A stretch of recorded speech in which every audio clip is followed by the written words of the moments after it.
announcements then. Okay, thank you.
Hello? Good morning. This is Andrew. Who's on the phone right there? Good morning, Andrew. This is Vicki Freeman. Good morning, Vicki. I'm glad that you're with us. We'll be starting shortly. You'll be able to hear us when we chime in. Hopefully you can see us on the video once it starts. Okay, I'll go to the video link too. I haven't done that yet. Thank you. All right, thank you.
Those on the phone, this is Andrew. Just before we get started, just want to remind you, when you are speaking, please announce your name or say your name before you make your comment. And if you're not speaking, please have your phone on mute, so therefore we won't have any background noise. We'll be getting started shortly.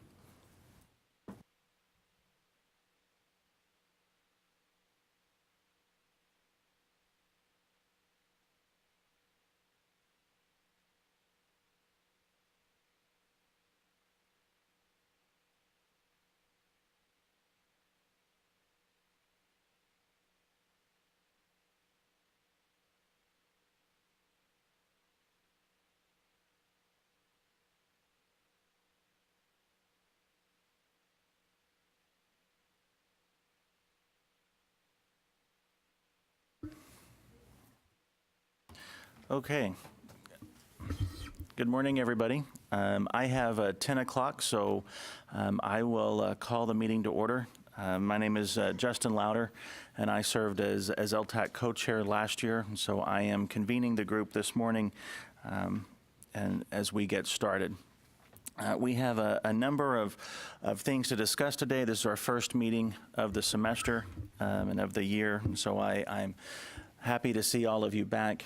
We've got new faces and old faces to discuss learning technologies and distance and online ed here in Texas. To get started, I ask that we kind of go around the room. We do have some new people, and then we've got individuals on the phone. If you wouldn't mind introducing yourself, what institution you represent, and then your role at that institution. And I will start over here just to my left, and we'll work around, and then we'll go to the phone. So, start over there. My name's Alicia Wyatt. I'm the Associate Vice President for Academic Affairs at McMurray University. I oversee online programs. Ken Craver from Tyler Junior College, and I'm the Director of Distance Education. Pam Morgan, Midwestern State University, and I oversee academic outreach and distance education. Jacqueline Mock. I'm Vice President for Academic Faculty and Student Affairs at the University of Texas Health Science Center at San Antonio. I'm Josh Book. I'm Assistant Director of Distance and Extended Learning at Texas State University. I'm Linda Murphy. I'm the Director of Teaching and Learning with Technology at Texas Women's University. I'm Justin Louder, and I'm Associate Vice Provost for E-Learning and Academic Partnerships at Texas Tech University. Andrew Lofters, Program Director, Academic Quality and Workforce. Michelle Giles, Assistant Professor, University of Houston Clear Lake, and in Instructional Design and Technology.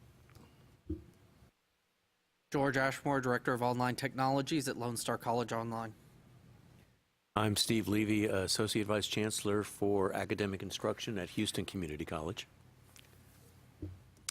Francisco Garcia, Director for Center for Online Learning and Teaching Technology, University of Texas Rio Grande Valley. Good morning, I'm Patrick Plush, Associate Vice Provost for Learning Enhancement at the University of North Texas. Good morning, I'm Elizabeth Rodriguez. I'm the Director for the E-Learning Center at Laredo Community College. And then if our members on the phone would introduce themselves. Sure. This is Vicki Freeman. I'm from University of Texas Medical Branch in Galveston. I'm currently serving as the Interim Dean for the School of Health Professions. And I'm Marc Garcia at Collin College, and I serve there as the Dean of Strategic Initiatives. I'm Ana Peña. I'm Director of Distance Learning at South Texas College.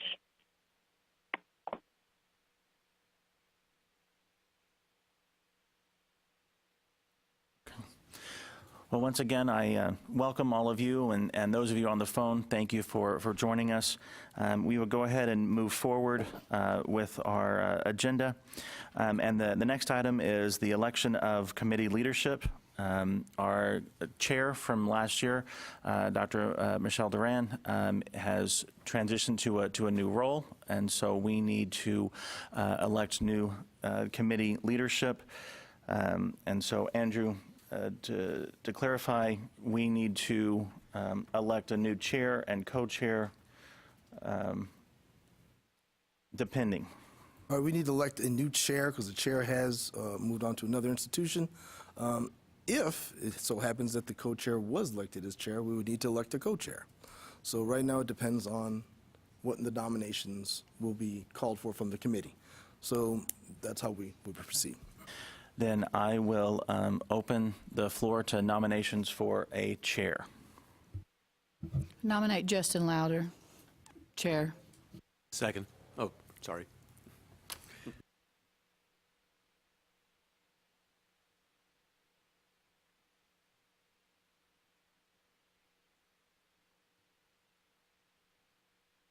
Are there other nominations for chair?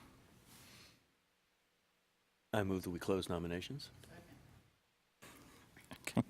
Nominations are closed and seconded. Because there's only one nomination, do we have to formally vote? Okay. Okay. So do you have ballots, or are we doing this? Okay. So we will do an election via a verbal vote. So all those in favor for Justin Louder to serve as chair of LTAC for this year, please signify by saying aye. Aye. Aye. Any opposed? Aye. Well, okay. And any abstentions? Okay. Then I appreciate your confidence in me leading the group. Thank you very much. And so now we will open the floor to nominations for a co-chair for LTAC for this year. Steve. I'd like to nominate Patrick Plushed. I second. Sorry, I didn't see who the second. I did. Okay, thank you.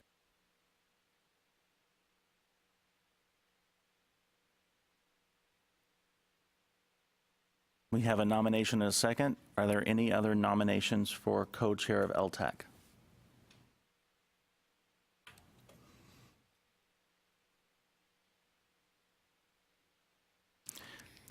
Okay.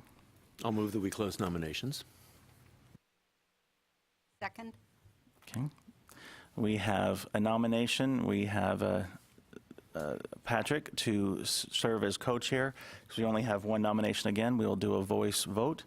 All those in favor of electing Patrick as the co-chair of LTAC for this year, please signify by saying aye. Aye. Aye. Any opposed? Any abstentions? Okay. With that, Patrick, we will have elected you co-chair of LTAC, and I believe we need to move some chairs around so you can join up here at the table. So we'll take just a minute so Patrick can move and up here.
Okay, for those of you on the phone, we have finished playing musical chairs, and we will continue with our agenda.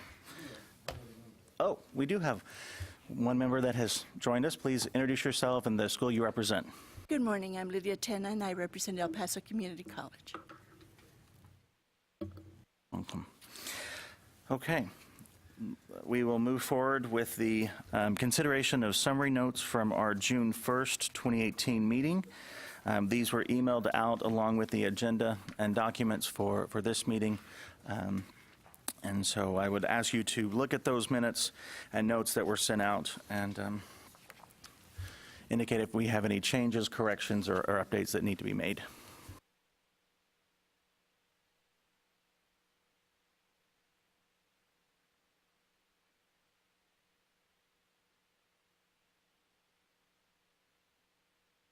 I move to approve the summary notes. Okay. We have a motion and a second to approve the summary notes from the June 1st, 2018 meeting. All those in favor of approving the minutes as emailed, please signify by saying aye. Aye. Any opposed? Aye. And any abstentions? Okay. The summary notes are approved as distributed to the committee.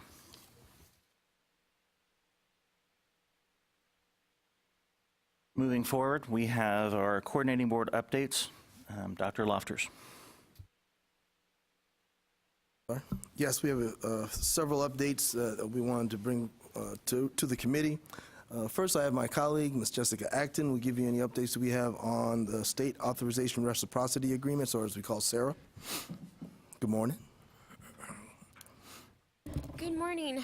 For those of you who are new, I'm Program Director in Academic Workforce. What is it? Academic Quality and Workforce.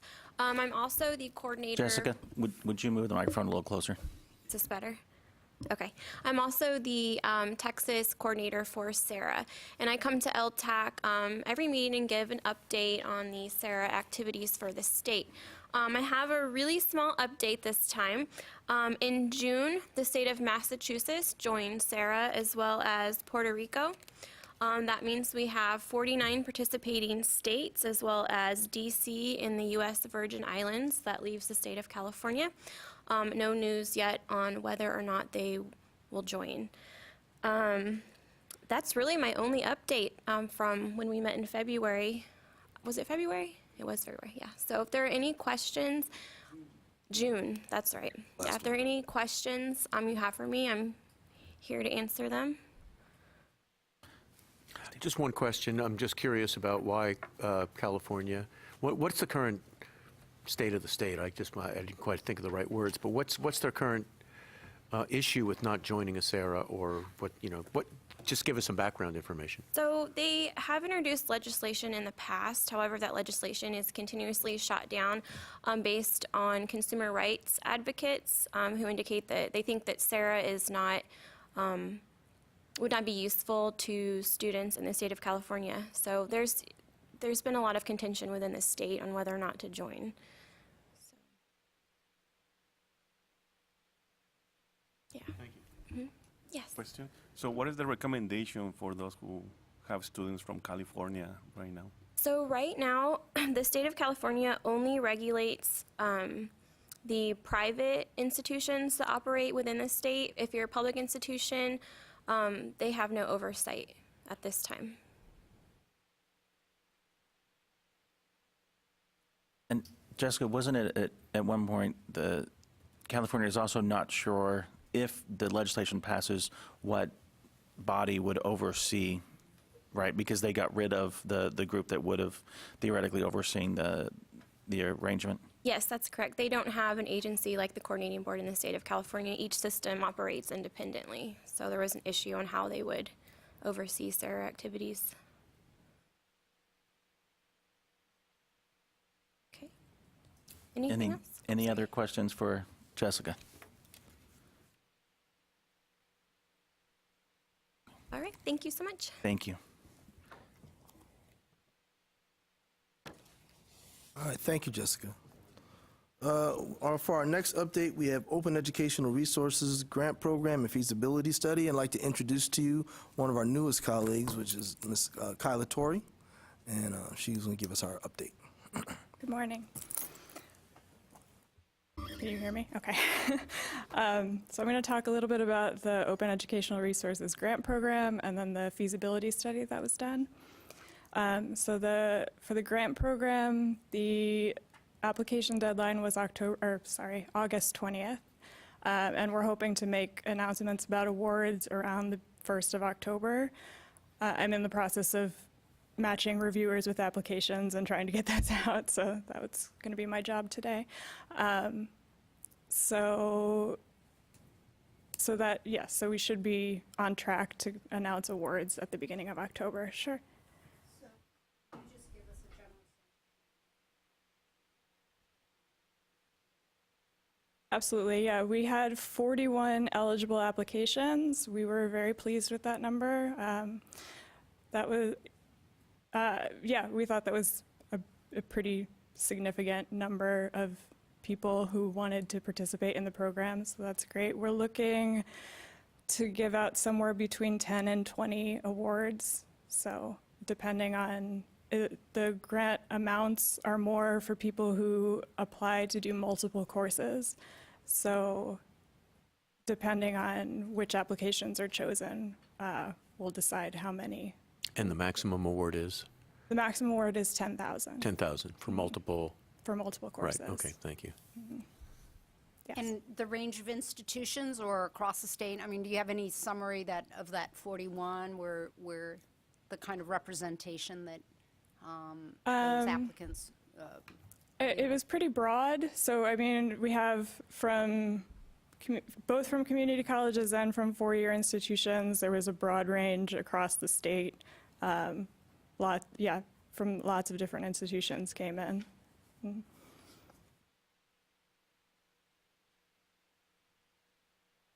other questions about that? Yes, one more. Where are you with the selection of the evaluators? Because I know that's been going around my institution, and we've had a number of people, I think, who have submitted their names, but I was curious as to where you are with finalizing the evaluators of the applications. Sure. So we did 2 rounds of a call for nominations of reviewers. The first one was sort of broad and general, and the second one more specific to the subject areas of the applications that we received to get enough reviewers in each subject area. And so I should, fingers crossed, be finalizing all of that today or Monday at the latest. So, and sending applications out for review. Could you tell us how the review will go? Is it a team of reviewers that will look at each application, or how are you hoping to do that? So the statute says that it has to be qualified reviewers, which we said in our rules would be qualified in the curriculum. So we chose people who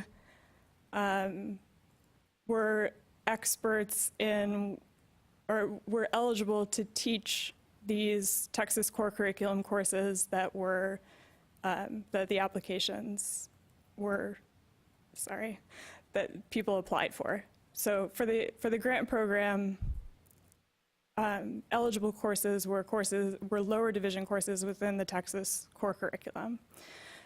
So the reviewers are people who are eligible to teach those courses. So, right. Does that answer your question? And is it like a team of reviewers that will review each grant? So there'll be 3 reviewers for each grant. I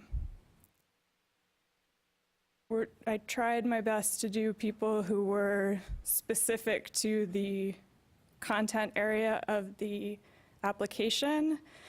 When I didn't have enough reviewers in any particular content area, I went to the broader content area of STEM, humanities, social sciences.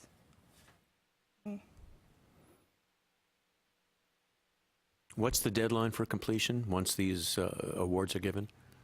So grantees have to have the course completed, have the course materials completed by the end of the spring 2019 term. And then they have to teach the course 4 times after that.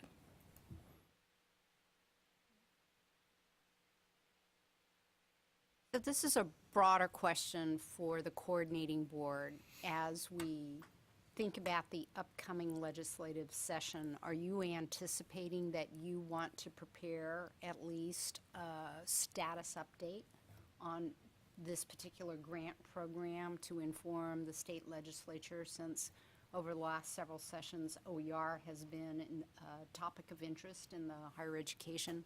And can you just So it's actually required. Sure, it's actually required to give a legislative update on the even years of this grant program. So the first one will be due December 1st of this year, and I've started working on it. We won't have much information for that one because we won't have any data from the grants yet.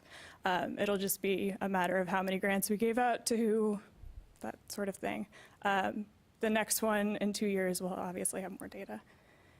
So related to that legislative requirement, is it possible or of interest for LTAC to see that at the November board meeting, or our November committee meeting, just as an informational item, since we've been briefed on this and there have been presentations? I just am curious, or we'll see it as it goes out the door. Is there a role that you want us to play just in terms of providing feedback? Well, I'm going to pass that on to you, but I think it would have to, it would depend on where we are on the report, because it's due December 1st, correct? I guess it would have to be completed and then routed for approval throughout our leadership before I'm sure that will allow us to release it. So that's one factor, and there's any other ones that? Right. Yeah, I guess that would be the factor. So in our It's not going to be, I mean, basically, this report is going to be a sort of long letter to the governor because we don't have enough data for a proper report at this point. So it will depend on if it's finished and routed by the time your meeting I think what may help, if the report's not completed, if at our next meeting, which should be after your October announcement, if you could do, or if the coordinating board could do a more formal presentation of these are the grants that were selected, these are the schools represented, this is what they were awarded, to at least give us a little bit of information on where you're at, because as Jacqueline mentioned, we've been involved since the very beginning of this program. And then if possible, when the report is finalized, if it's after our next board meeting, if the coordinating board staff wouldn't mind sharing that with members of this committee as soon as it is released for distribution. Sure. I just wanted to make sure, you wanted to find out like the number of grants awarded, the amounts, and the courses? Who got it, you know, kind of a representative to, so we just see what schools are working on it, what they're working on. You know, did they say, I don't know, for example, I'm reworking this module, or I'm reworking this entire course, or I'm throwing out my textbook. What are they doing? Just kind of a summary so that we understand what's going on. Jacqueline, would that meet with what you were? It really was. I think that's a wonderful summary and capsulization of that idea. It is. We've been interested, as Justin has said from the beginning. We know that that's an important topic. We want to be advisory on this topic, so want to make ourselves available and understand the information. I don't know, Steve, if you had other things you wanted to say. I just was going to endorse really what you have been saying and what Justin said.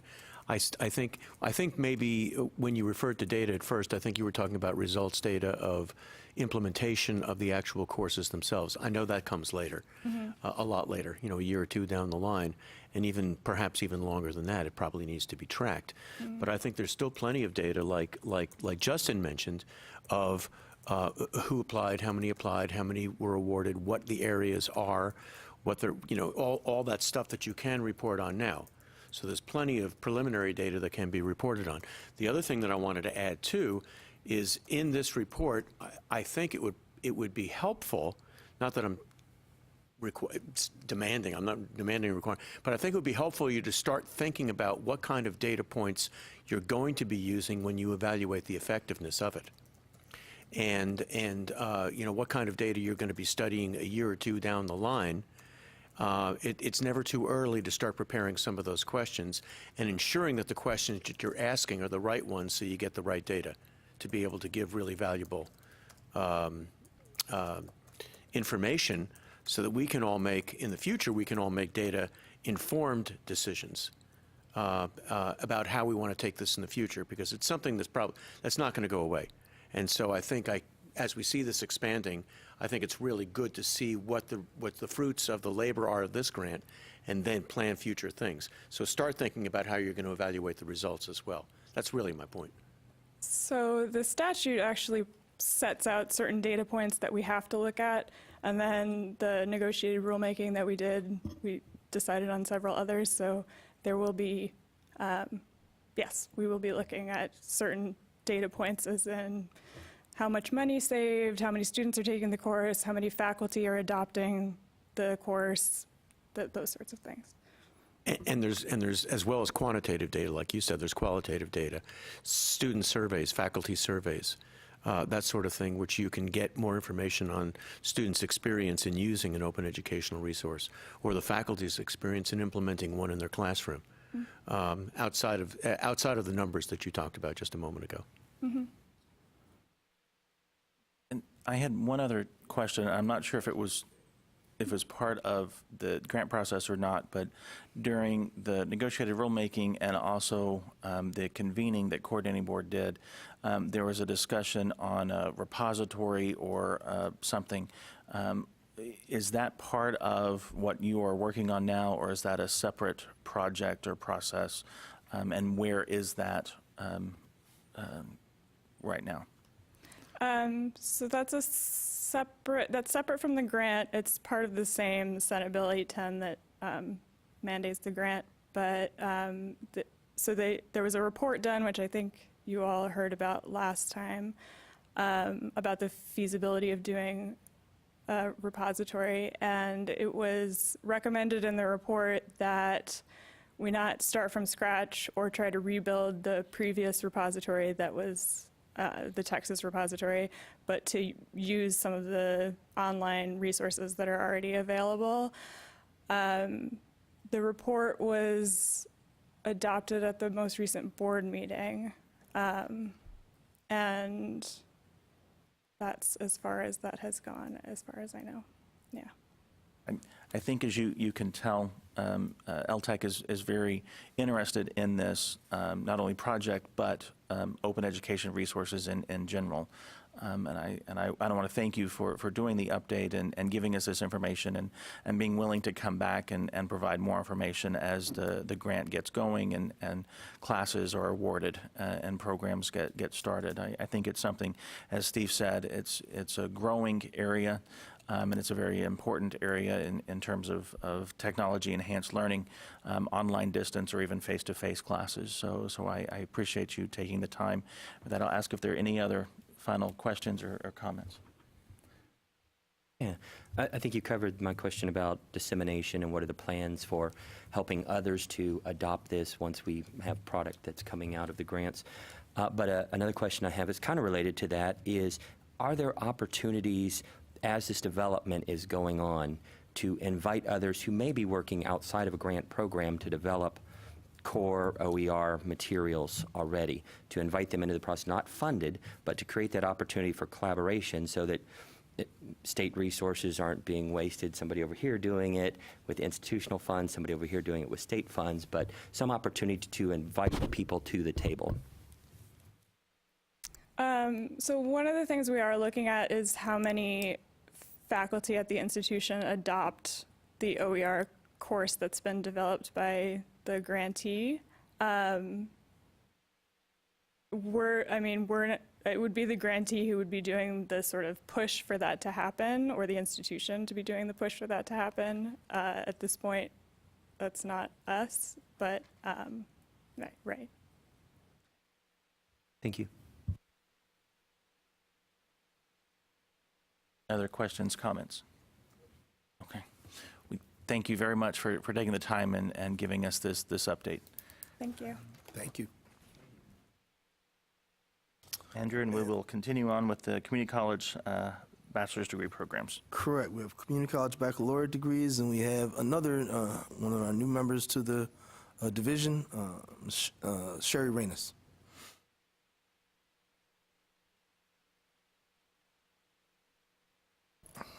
Good morning, everyone. Very pleased to be here to talk about the Applied Baccalaureate program and give you an update about the state of applications for new Applied Baccalaureate programs at two-year institutions in Texas since last June. Not a huge amount to report, similar to what you heard in June. We have not been inundated with many proposals by different institutions for Applied Baccalaureate degrees. We have had, to date, 7 applications, actually, I'm going to correct myself, 11 applications. 6 applications have been approved and 4 are pending. And that stream of applications hasn't accelerated or surged, or it's just been a kind of a steady stream of a few applications every couple of months over the past 7 or 8 months. I can give you a little bit of information about the approved degrees. As you know, Texas began piloting two-year applied degrees in 2004, and 4 institutions were permitted to begin work on proposed programs and actually execute programs. So 15 approved degrees since the year 2004 in our state. In the terms of the fields that have been represented, 4 of those 15 have been in technology management, 3 in nursing, 3 in healthcare services management, 2 in a business administration, 1 in automation, or if you will, mechatronics, 1 in computer and information technologies, and 1 in dental hygiene. None of the programs thus far have been asked to be or have been designed to be completely online. All of them are either face-to-face or hybrid programs. And with that, I'm open to answering any of your questions to the best of my ability. So the new ones also fall in the category of the 6 that are approved or pending of the range that had already been in existence? I'm sorry, I don't quite understand. From an academic field standpoint? Yes. Are the new ones that have come through the process also aligned, or are there new or emerging academic discipline areas that have come forth? I see. So statutorily, public junior colleges are required or limited to applied AAS or BAT degrees or a BSN degree. So there's a limited scope of what they can do. Of these new ones, automation comes through as the one that is probably the newest. Comes from Odessa College.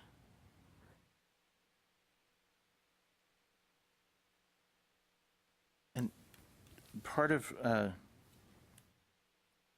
application process is that these two-year institutions have to have a 4-year partner that if the degree goes away, the 4-year will pick it up. Is that correct? That's correct. They're required up to three or more articulation agreements and at least one teach-out agreement with a public 4-year institution.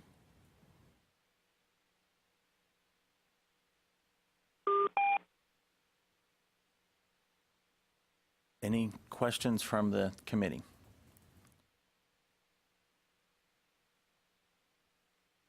Did somebody just dial in on the phone, or did we lose someone?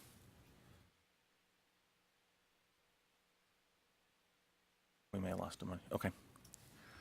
All right. Are we good? Hearing no questions, comments, we appreciate you giving us the update, and as with the other coordinating board updates, if you would be willing to update us ongoing as the process or as programs continue to grow. We appreciate it. Certainly. Thank you. All right, and our final coordinating board update right now is the combined GIAC LTAC meeting. Yes, we haven't done anything major on that one yet. We had a change in our change in our leadership as far as chair, so we were waiting for this meeting to get the new chairs. And as well, the GIAC has not made their new meeting date for this fall. So I've been talking with the program director, so we still plan on having, now that we have our new leadership for this committee, to have a phone conference between the chair and co-chair of LTAC and the chair and co-chair of GIAC to see what type of meeting we want to arrange. Because I think we mentioned in the last meeting, we did have one in the past that had all of us, which was a large meeting. And we wanted to see whether or not that was the most efficient way to discuss maybe graduate initiatives as far as distance education is concerned. So we'll let the chairs work that out, and then we'll bring that back to both of the committees after they've talked. So if the plan is to let the chairs and co-chairs work together and then bring it back to the committee, more than likely a combined meeting would probably not happen until the spring, depending on what it looks like. Well, that sounds feasible, because I don't believe that the GIAC meeting has been planned yet, but I think we've heard some tentative times of maybe October, but it's not been ironed out yet. So I would say that would probably be a feasible time. Our next meeting is tentatively for November 9th. So I don't know if that will be enough time, but we'll try to get the phone conference with the chairs, and maybe that might provide us some time to have something before then.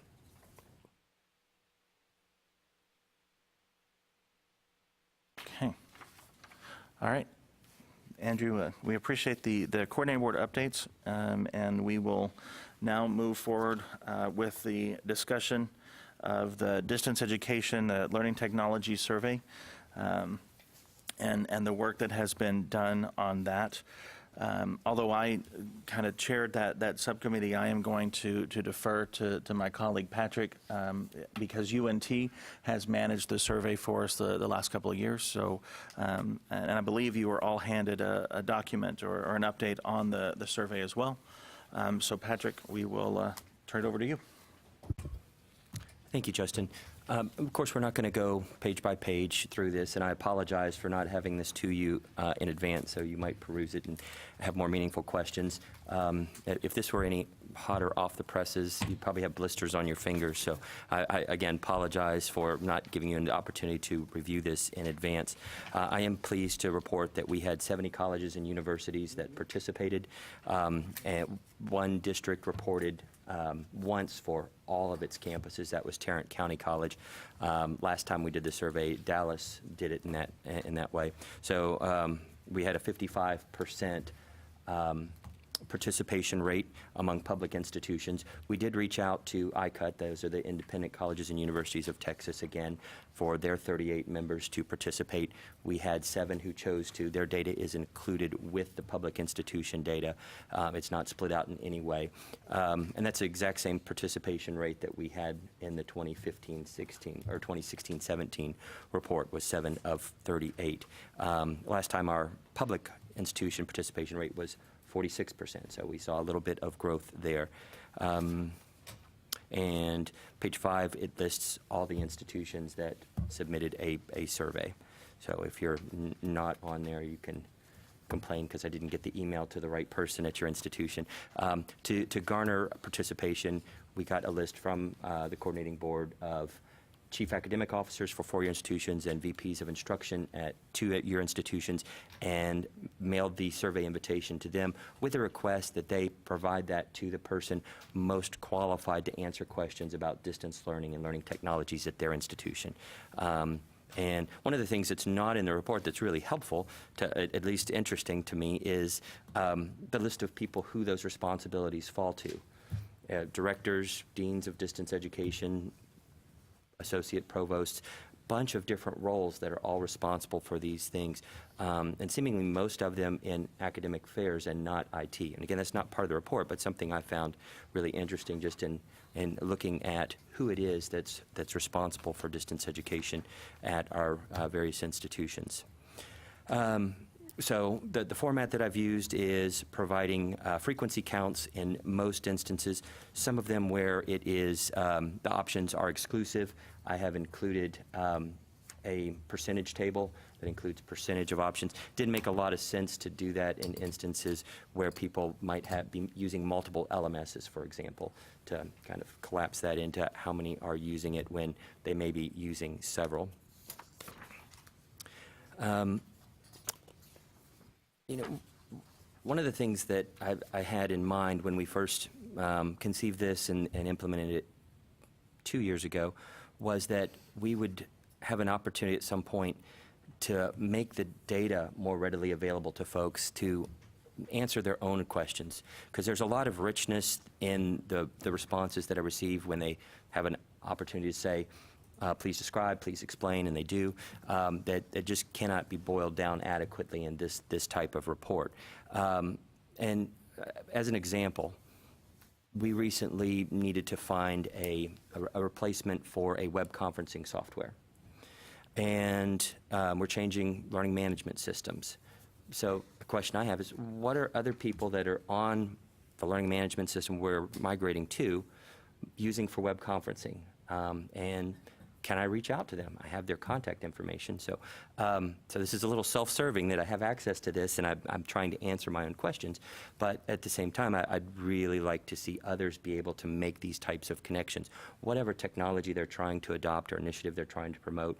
OER, there was a variety of responses that, yeah, we have 2 associate degrees that you can get completely online with OER materials. That's significant, and it seems like other people would want to know who that is, how are they doing it, what are these, if they're truly open, can we adopt them, those kinds of things. So, I think that's what I would like to focus on in the next year is how do we begin to make this information readily available to folks like ourselves that are administrators and leaders and practitioners to answer the type of questions that we have and better serve our faculty, better serve our students, while respecting that some of the information that is provided in these is a little sensitive and people may not want it shared, particularly some of the things around accessibility, though I was impressed that a lot of institutions have made progress just on average since last time in how they're dealing with it, whether it's hiring an accessibility specialist or having specific training that's required for faculty around accessibility. That's interesting stuff. Jacqueline? So, Andrew, I just wanted to make more obvious that connection based on the coordinating board updates from this last agenda item, that there's a clear overlap and interest, at least from not only what we see from the survey with respect to OER, but again, the closing of the loop that Justin had pointed out about, I think it was Justin or maybe it was Stephen, the presentation that Dr. Sebesta had made about where is the repository, whether you are participating in the grant or not, whether the coordinating board sees that as a role and responsibility or from a statewide dialogue, but it is definitely something that's going to be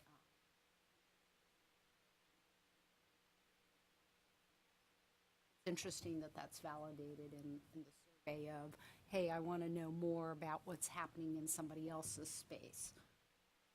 Thank you. Sure. Other questions at this point? Yeah, Stephen. How many, I know you did it last year. How many years has this Twice. Twice. This is the second year then? Correct. I would recommend at least that it would be helpful to, so that we can see trends in some of these various questions, is to compare the data between the first time and the second time in these bar charts.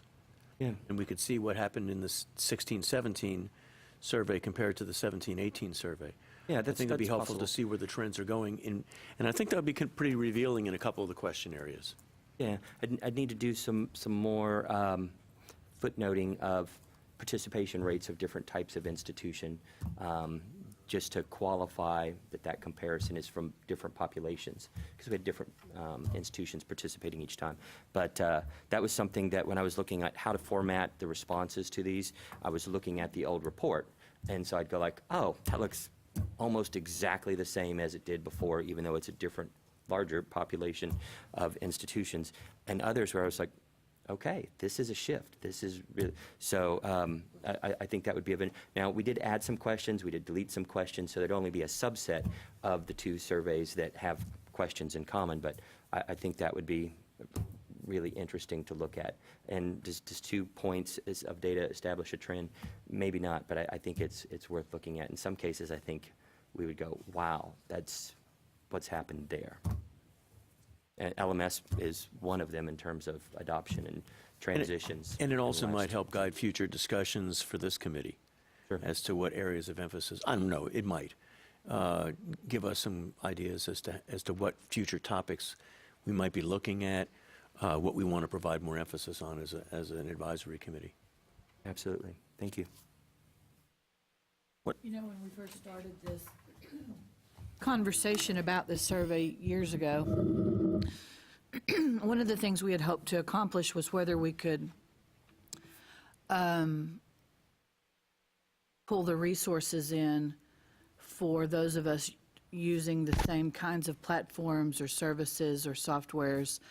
I wonder if that's still something we can look at, because, you know, you look at the amount of money, let's just on the LMS page, Yeah. the amount of money of these individual licenses, and, you know, the impetus of this survey to begin with was, how do we pull resources?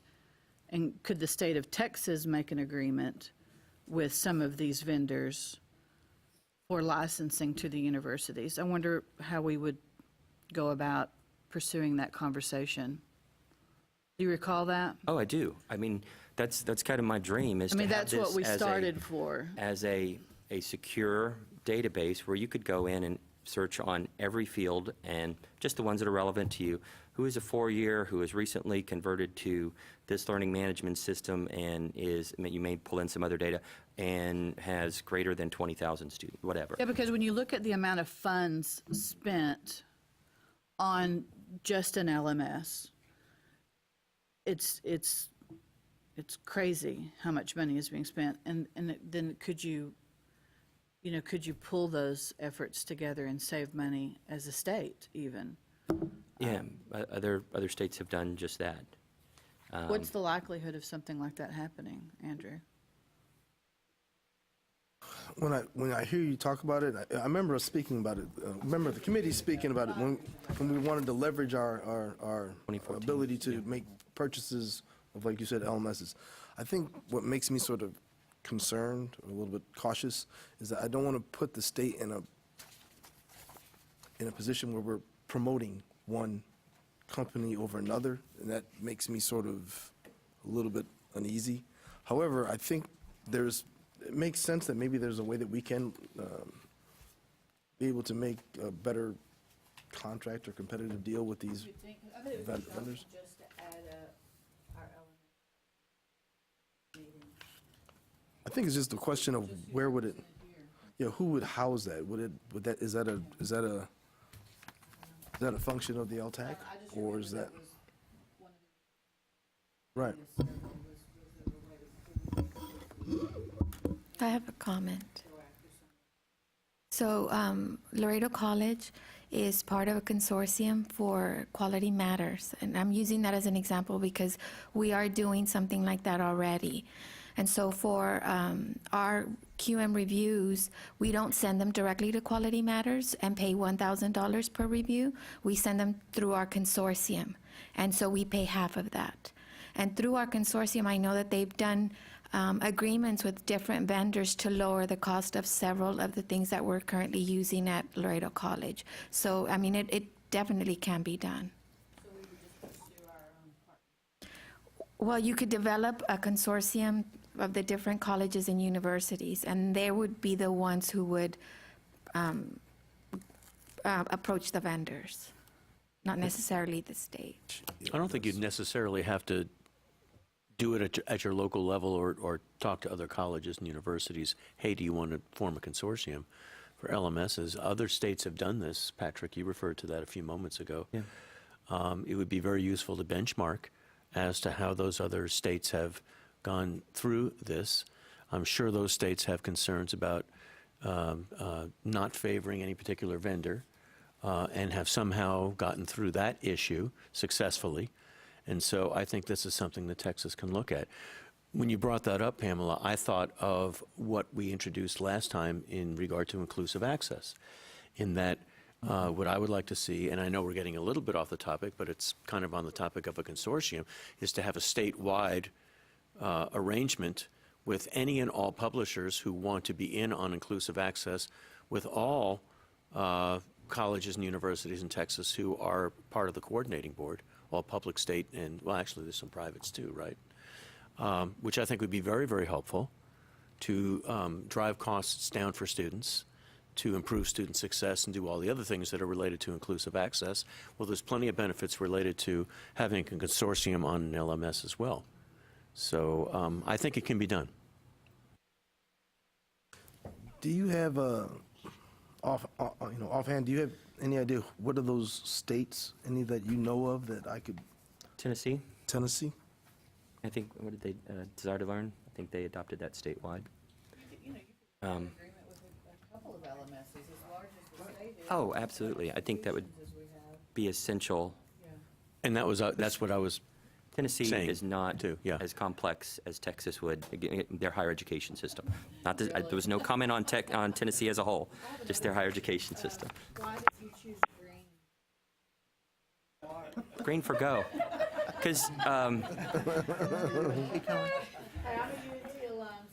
Because the default color was red, and it was just like, I hate seeing that much red. It means that I haven't done my job with my budget, so.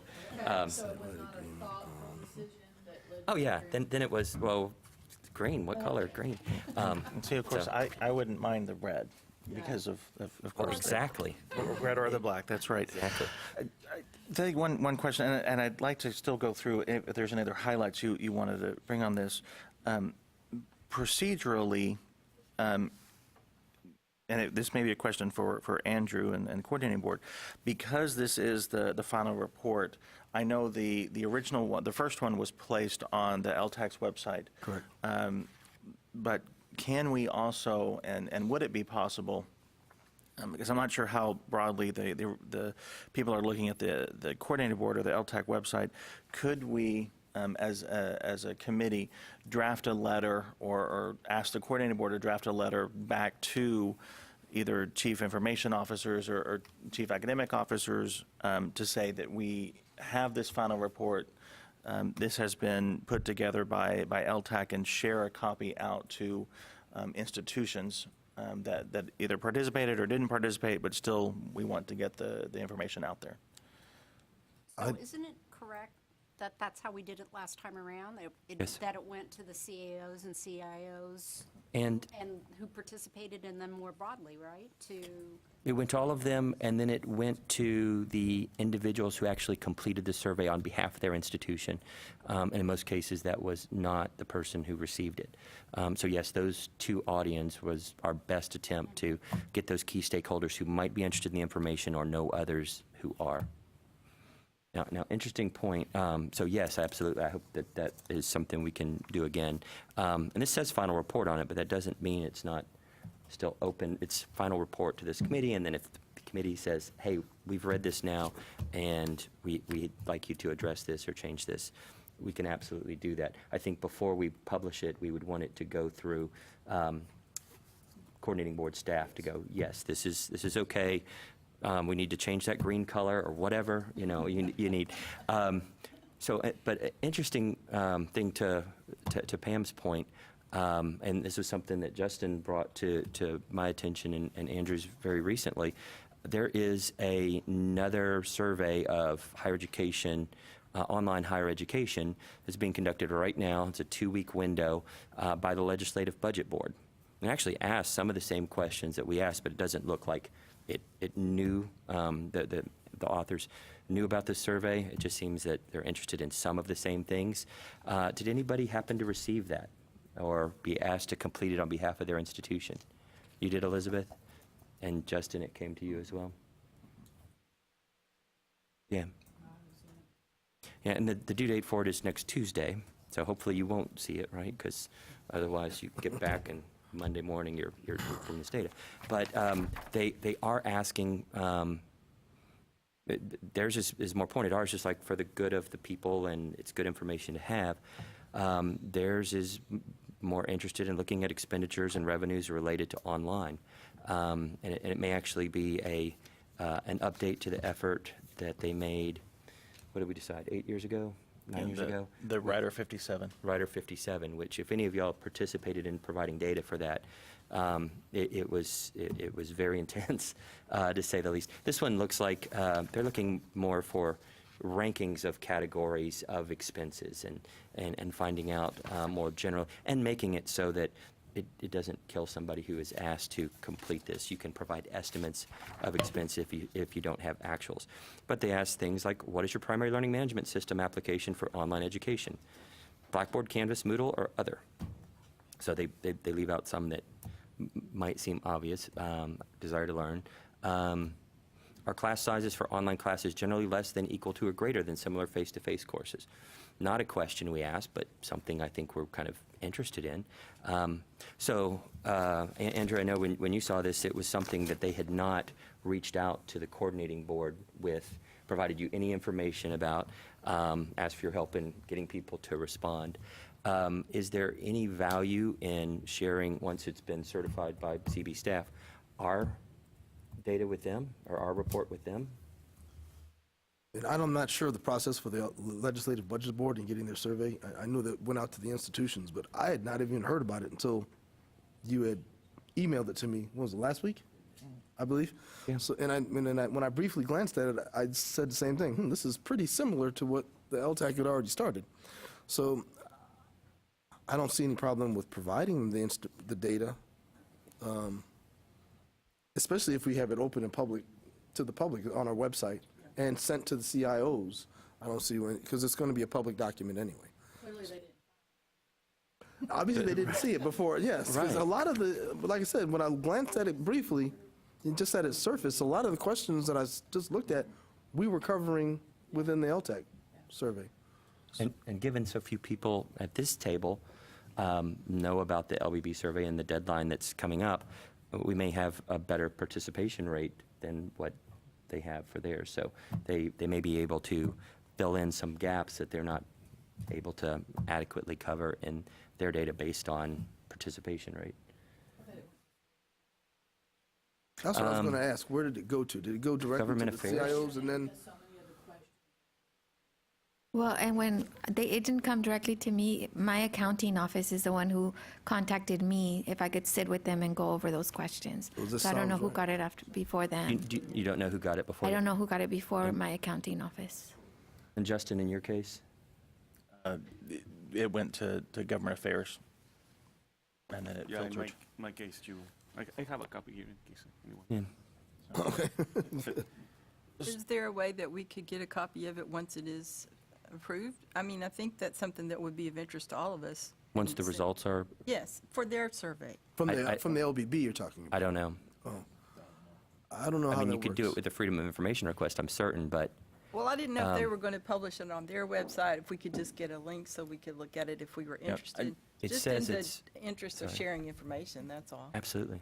It says it's voluntary, but please be aware that it says will be used by LBB for staff analysis and is intended to support Texas Legislature's deliberation on this topic. However, please be aware that your answers may be subject to disclosure under Texas statutes regarding public information. And so that's why I think that they're planning it for internal purposes, but they're warning people who participate that it's sunshine, a request, public information request, they'd have to provide it. It's probably something they're doing just to get ready for the session, and probably a request that way.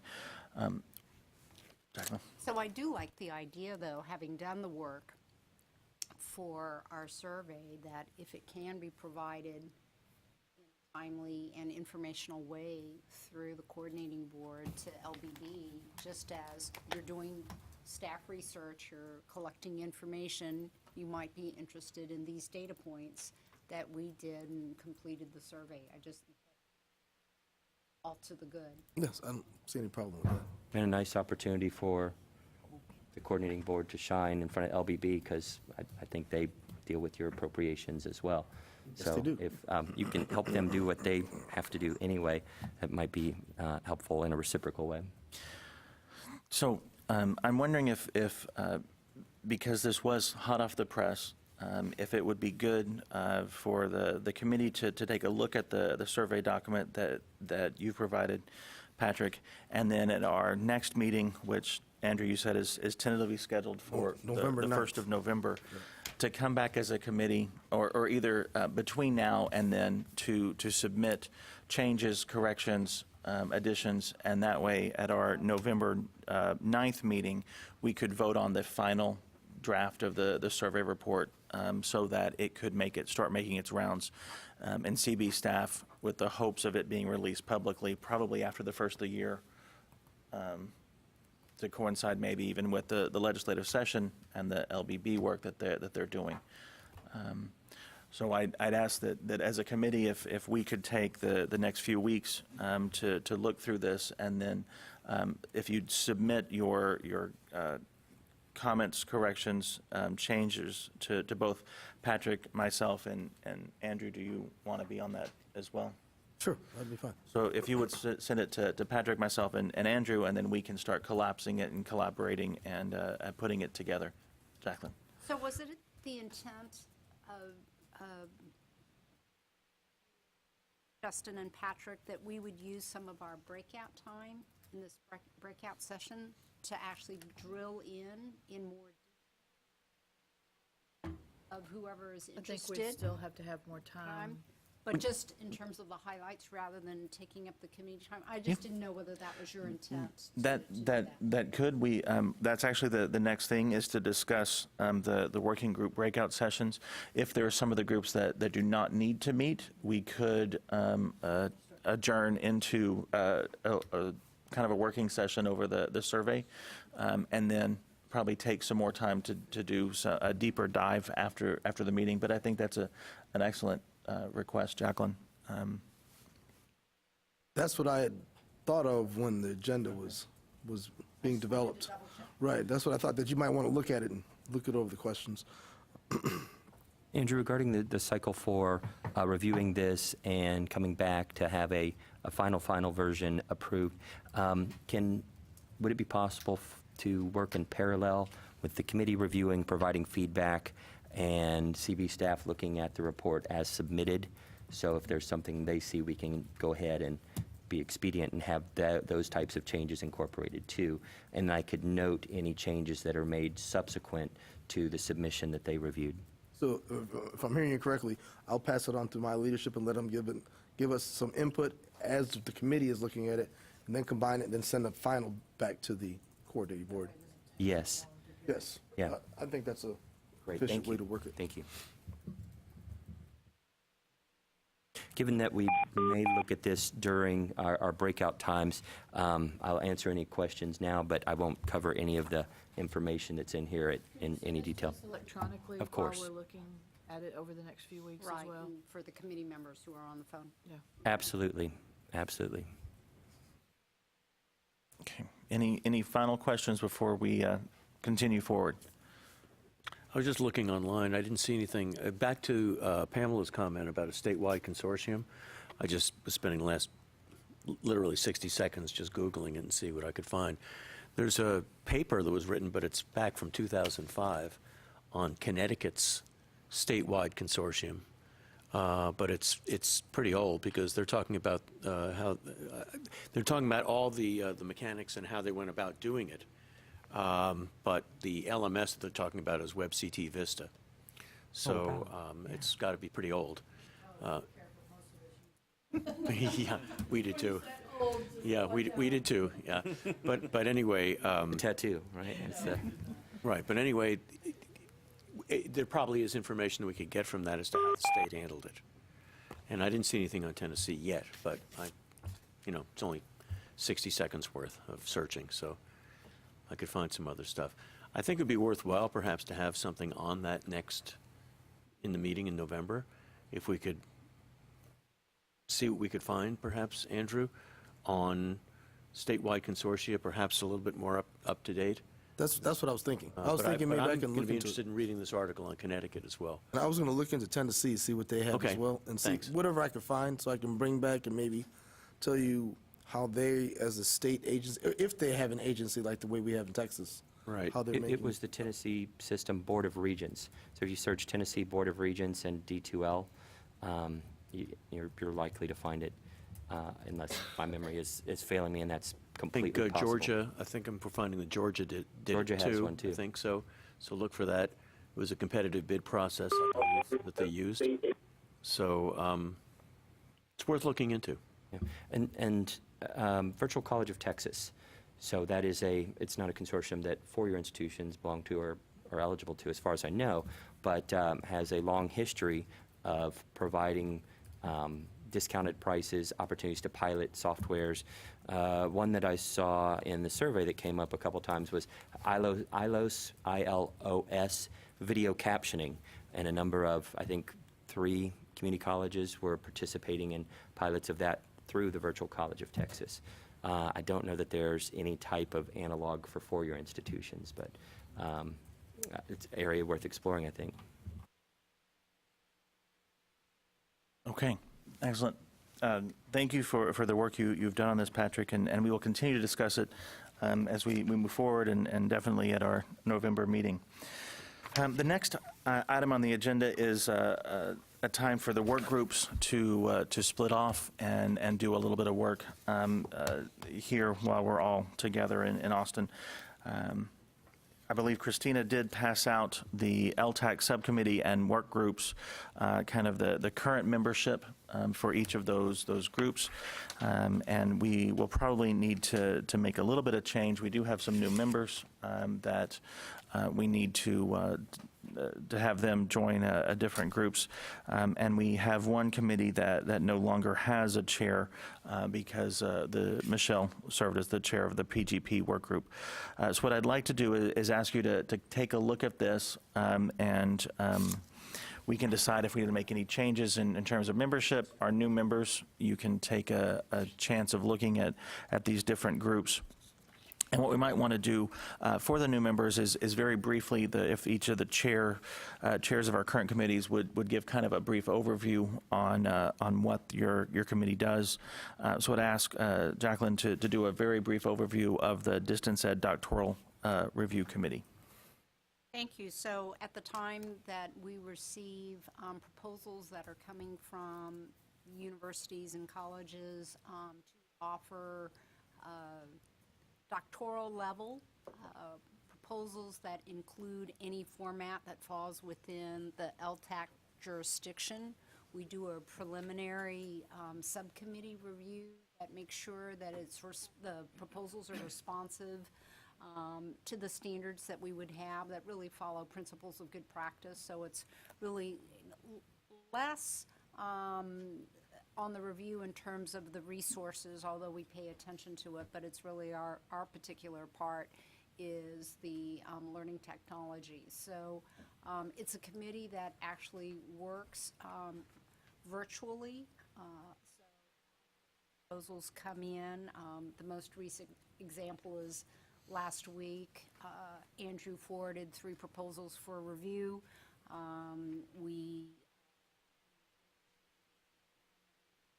Conversation about here's what we've seen or haven't seen related to the proposals, and in this particular, all of the committee members weighed in electronically, so the recommendation will be to present those formally at the November meeting. So it's a really efficient, and we try to adopt our technologies to commit to do committee meetings virtually.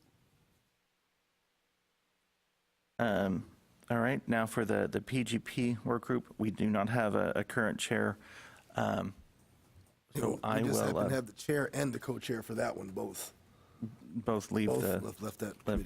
So I will ask one of the committee members to give a brief update on the work.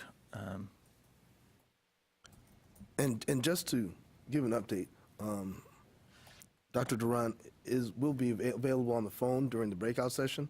I have a place for this committee to go, so that she can chime in and tell you where you are as far as the document is concerned, and we can talk. I'm gonna take the whole group to a certain during that time.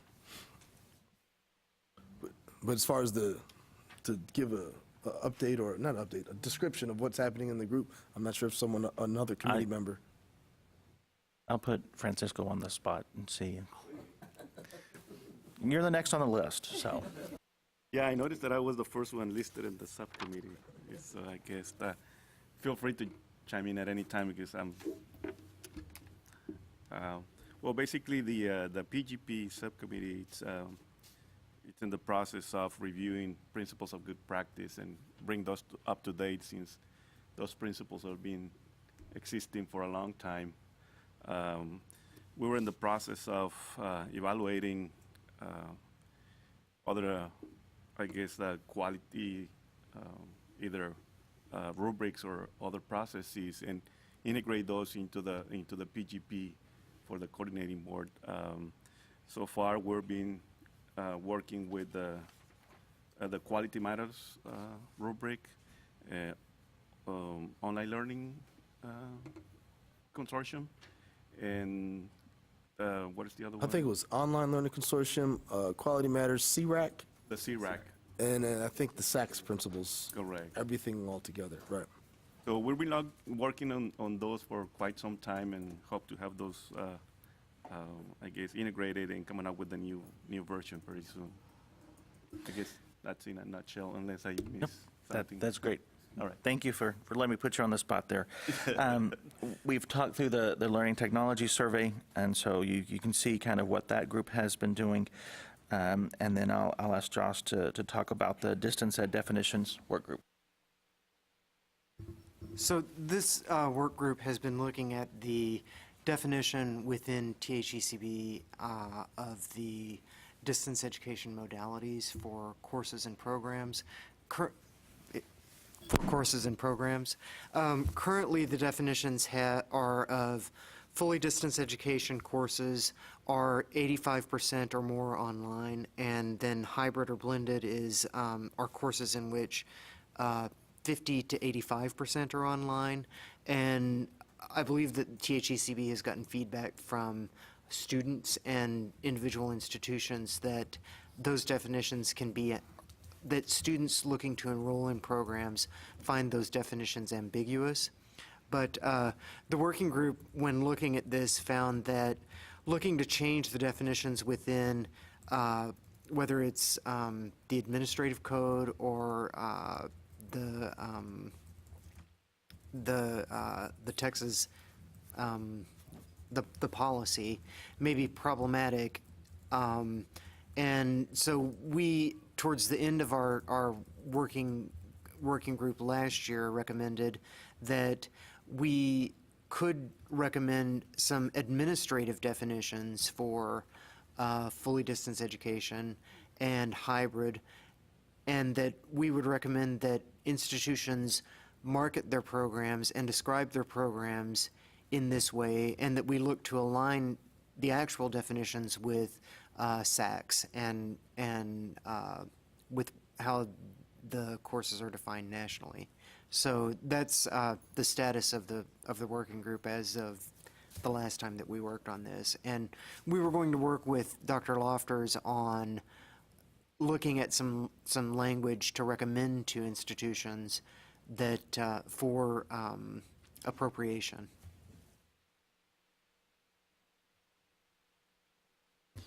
Excellent.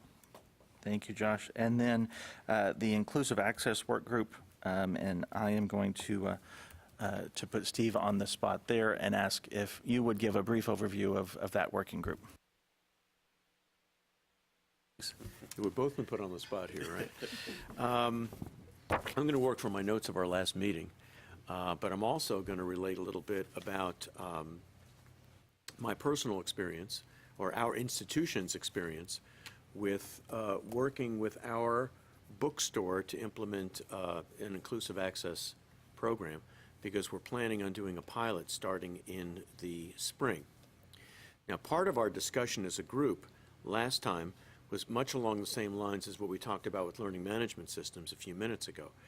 Are there any statewide consortia that work with multiple publishers, especially the big ones, but we shouldn't be leaving out anyone for that matter, who wants to participate in an inclusive access program, to be able to join together in a statewide arrangement so that all higher ed institutions in the state could benefit, perhaps drive down costs a little bit more than inclusive access has already done, and then make those courses not only more affordable to students, but to me, the benefits of inclusive access are not only affordability, and particularly at the community college level, but at the four-year school level as well, but student success related. And that to me is also a significant potential benefit for inclusive access, in that students get the textbooks on the first day of classes. Or I don't know what the numbers are with four-year schools, but I know with community colleges there are studies that show anywhere between 45 to 55% of all students don't have their textbooks on the first day of class. And by a huge margin, they're stating that the reason that they don't have them is affordability, cost. So this is an issue I think we need to continue to pursue. I'm very happy to be part of this committee. Let's see, what else did I want to talk about? One of the items that we talked about as a group earlier was faculty buy-in. And again, I'm going to go back to our institution's experience, at least at this. We're having very little problem with that. When we introduced that we were going to be starting a pilot in this coming spring, we had people who were raising their hands and saying, I want to be part of this pilot. I want to be able to reap the benefits. I want my students to have the textbook on the first day of class. I want my students to succeed. So we had little problem with that, but that was one of the issues discussed by the committee. One of the other questions was can it be provided through the book? Oh, sorry, Jackie. So just go ahead. in response to that Yeah. comment that you had in terms of the faculty response, so are you then in your pilot going to do come one, come all? No. Or you're No. still going to scale it? No, actually, I can take a minute to describe to you our pilot if you'd like. Our pilot is going to start in the spring, and this actually, and it's kind of leaping into the next topic I was going to talk about as to whether or not you can arrange it through your bookstore, which you can. We are arranging it through Barnes & Noble. Barnes & Noble is acting as a go-through for the major publishers who we're doing in our pilot, Cengage, Pearson, and McGraw-Hill. Those are the ones that we're working on with the pilot.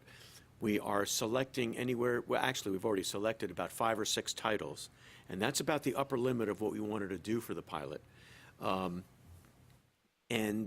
We asked for faculty to come forward. We have 1 or 2 faculty from each one of those textbooks that have been selected, and they're going to be implementing inclusive access starting in the spring. So we'll probably have anywhere between 20, 25 sections of classes, and then we're going to do some data studies and see what the reactions are from the faculty and the students and everything else, and in all probability, and hopefully expand it. That is, by the way, going along concurrently with an enormous growth in open educational resources at HCC, at our college. So, because we have our Z degree program, our zero cost degree program, which is offered in 3 degrees now, 3 associate degrees. And generally speaking, our OER effort has really expanded.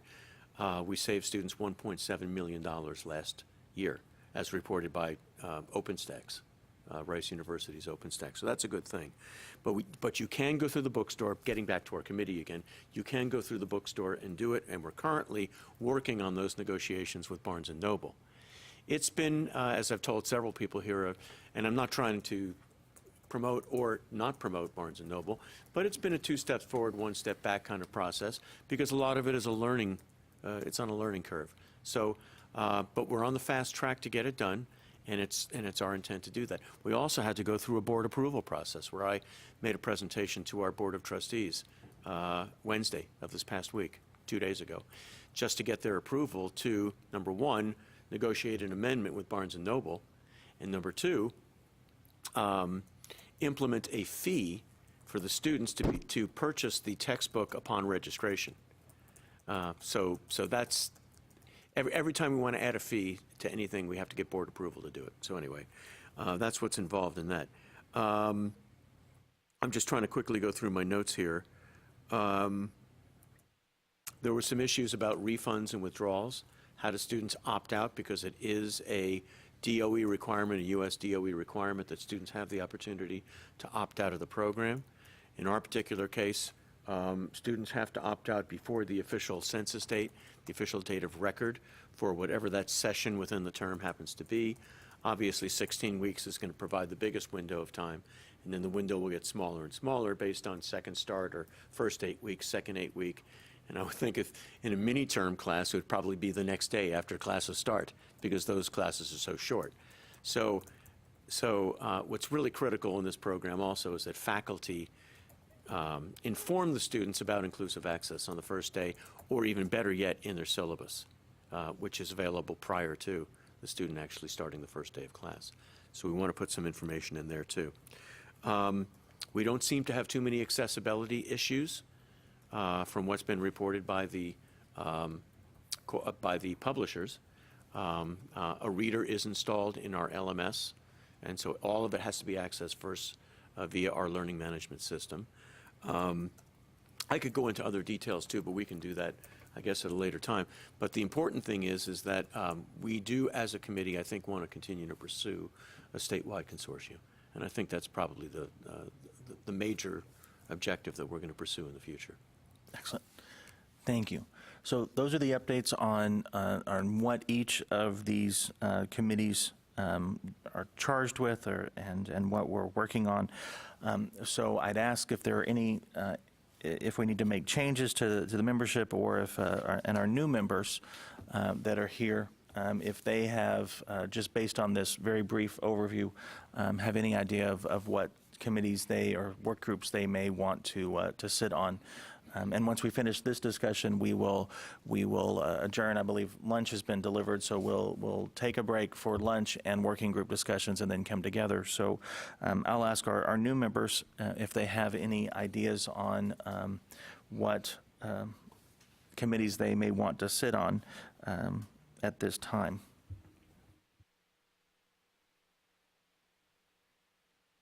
Learning Technology Survey? Okay.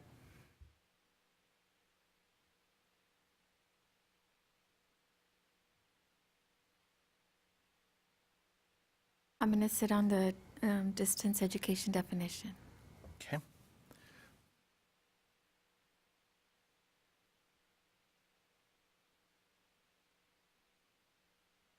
My name is missing from the list. I was on the distance education definitions.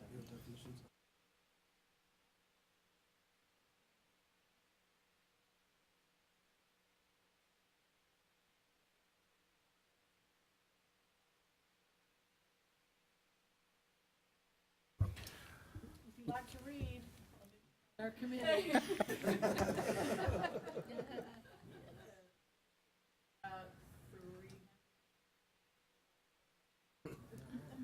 Well, I tried to make it a little bit.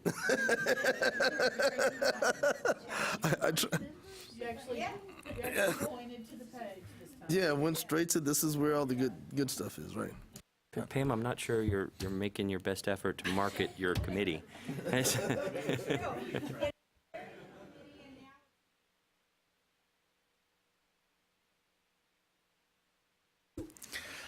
Okay. Anyone on the phone would like to put your name on a certain committee,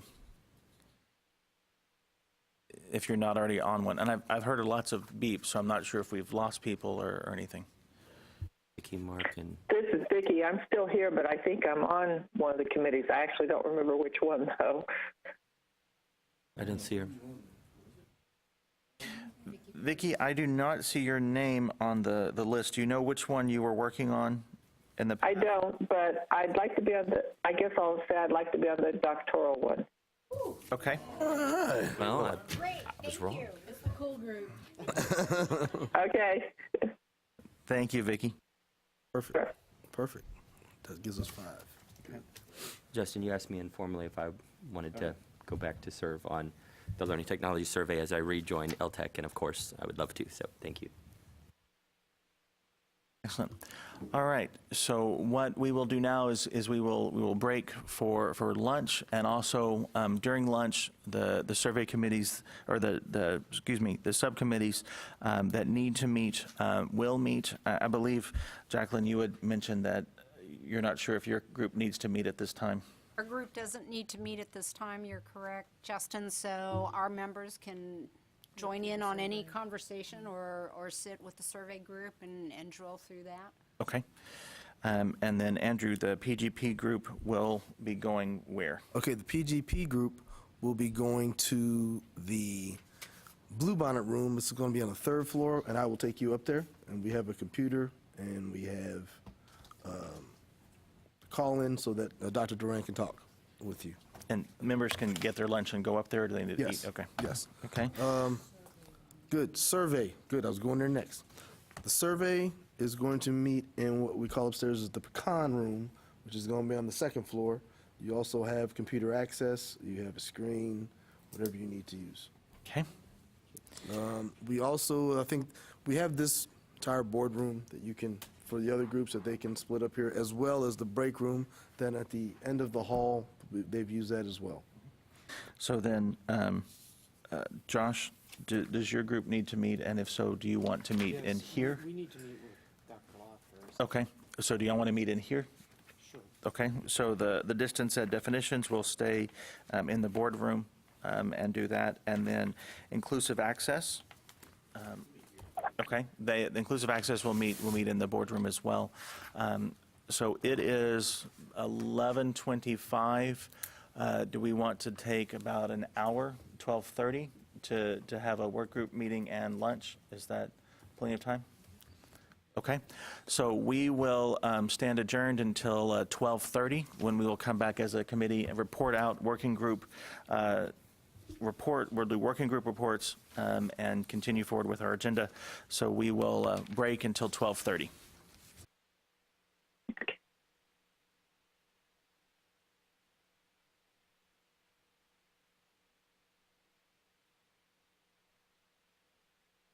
The definitions subcommittee, I'm emailing everyone the definitions from the THECB website and the administrative code, as well as the SACS definitions. So those will be for our reference.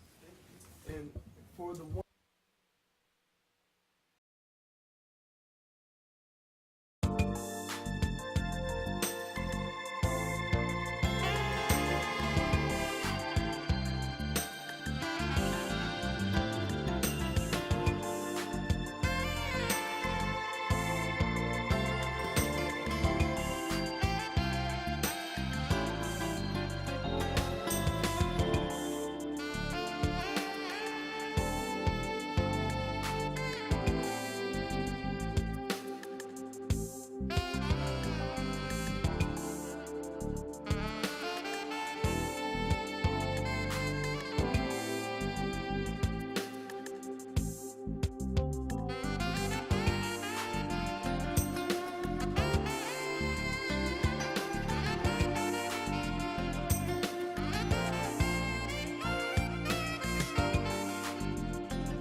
There's Jacqueline. She's coming.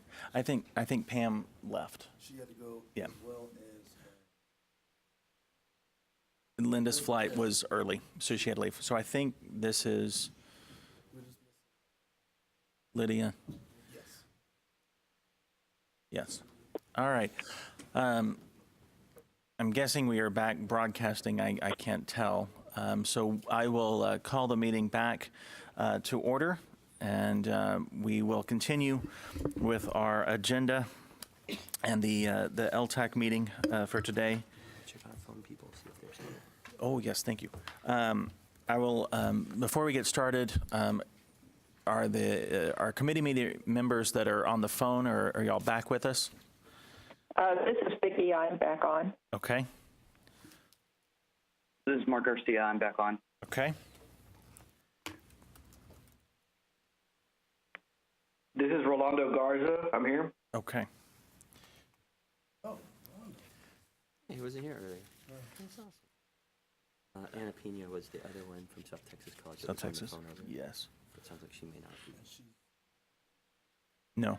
Anna, are you on the phone?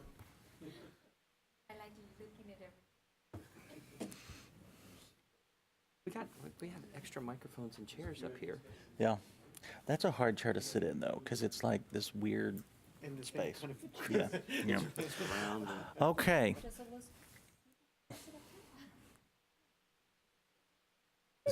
She's okay. You are welcome. Elizabeth, if you would like to, you are welcome to join us up here. Linda Murphy, is she going? She had to catch a flight. Oh, gotcha. All right. So we will come back together and do breakout session reports. Then we've got any consideration of any proposals brought up there, and then future agenda items are the last couple of things we've got today. So we will start with work group reports. And I will just go down the list of our committees, and we will start with the PGP work group. And I'll first ask if y'all have elected a new chair of the committee. I guess there was not enough quorum to select a new chair. It was just myself, and but I guess I will be the acting rep. Okay. We will put you down as acting chair until the next meeting, and we'll see if we can formalize that. Yeah. Okay. Do you have any report you would like to give? Sure.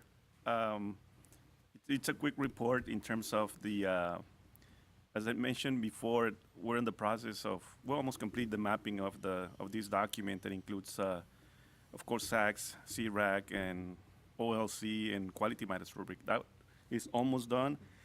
We still have a few redundancies that we are working on, but couple of things that we still need to work on is, since SACS made some updates in terms of online education, as well as Quality Matters. I don't know if those of you who are Quality Matters affiliated, there's been a new rubric in the past month or so.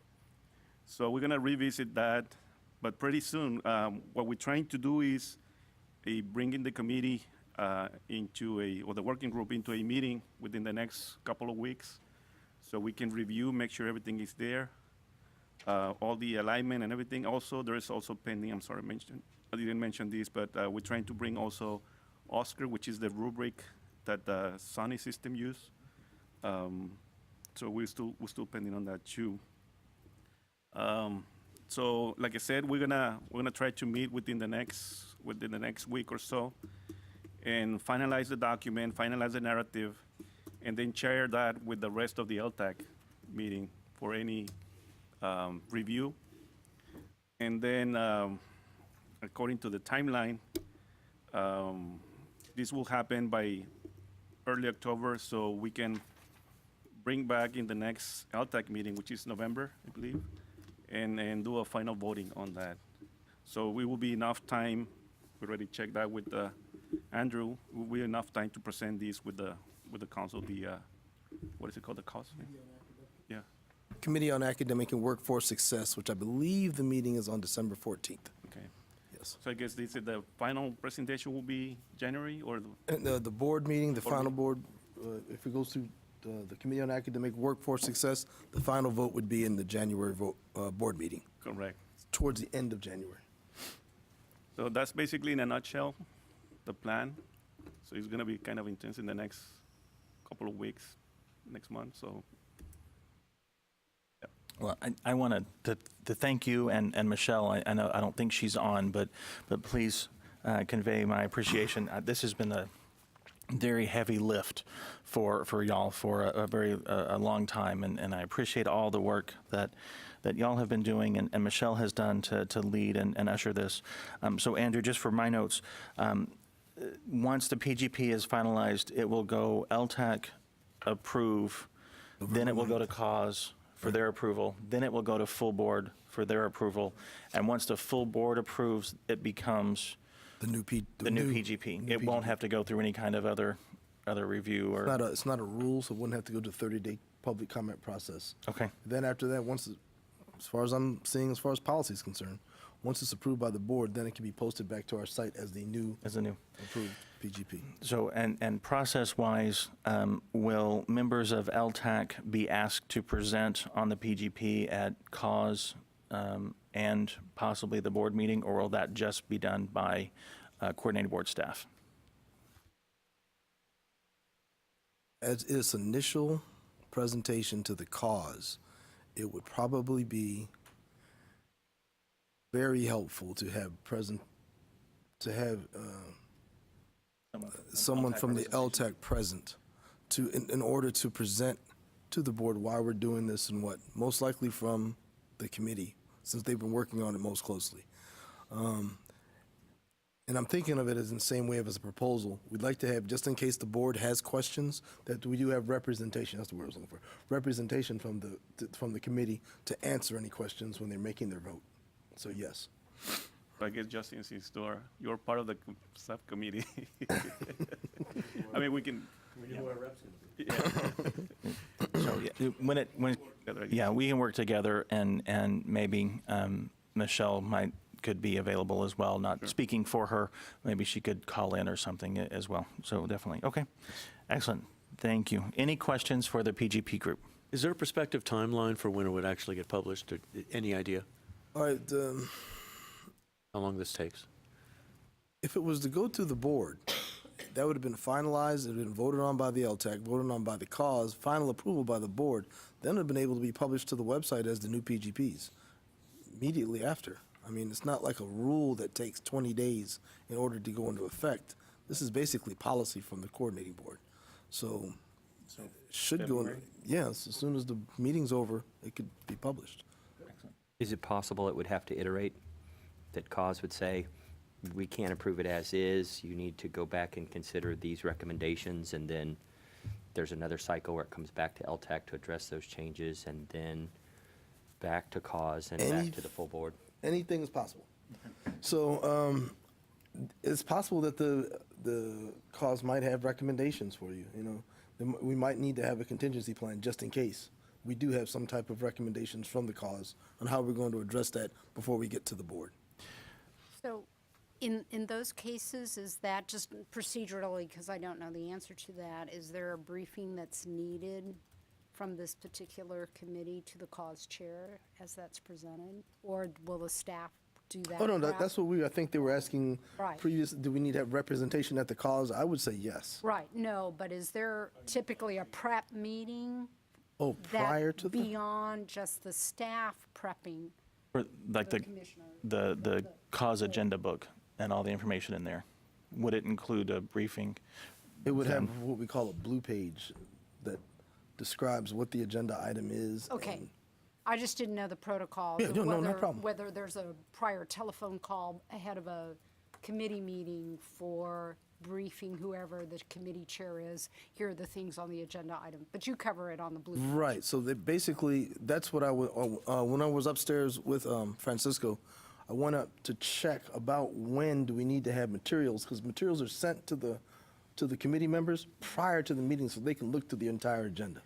That's where that blue page comes into play, where they can look and see what materials. So most likely you would have the blue page and the proposed PGPs so that the committee members could look it over. So that all is put in there. Excellent. Any other questions for the PGP group? Okay. Moving forward, we will talk about the Learning Technology Survey Working Group. And I will once again defer to Patrick. Thank you.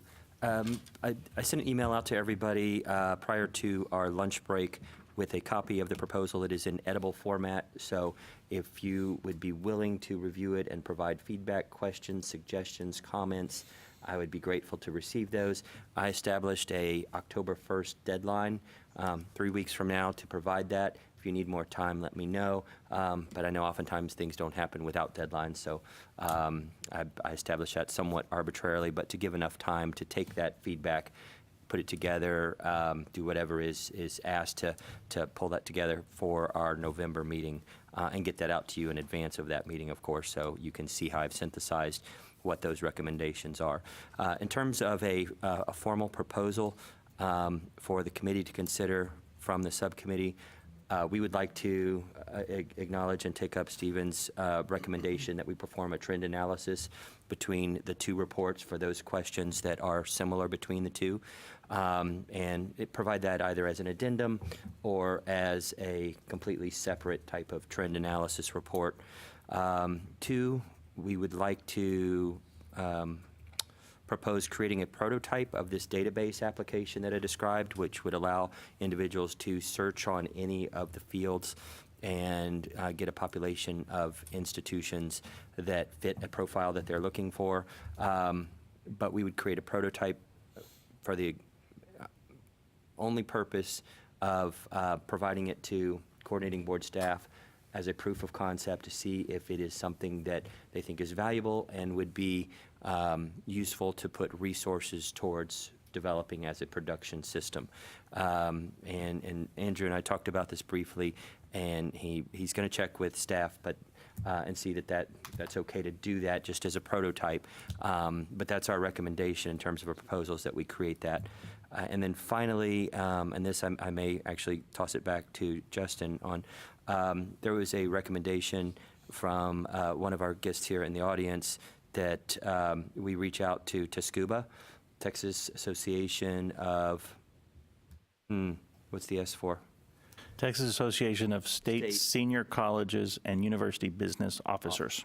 Yes, reach out to TSCUBA and share with them, see if they're interested in the data from our survey to demonstrate that we're spending a lot of money on LMSs. There's a certain amount of commonality, but we're not really working together to drive those costs down, and it might be something that they are interested in facilitating in some way.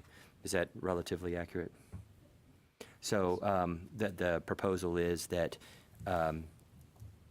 either the coordinating board staff reach out to TSCUBA or authorize a member of the committee to do that. So those are the three items. I'm not sure how you want to treat those in terms of formalizing them or discussing them. Any discussions? Question. Was this information presented in that email that? Yes. It was, so I have it. Okay. And second question, if you wanted to have any information from that, was would it be something that you would want to consider having someone from that organization come to the LTAC and speak to you?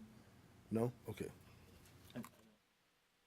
I think the suggestion was just to provide them information on what we are currently doing to see if they would be interested in forming a committee to look at some kind of cooperative or collaborative arrangement based on the email that we received from one of the guests in the meeting earlier.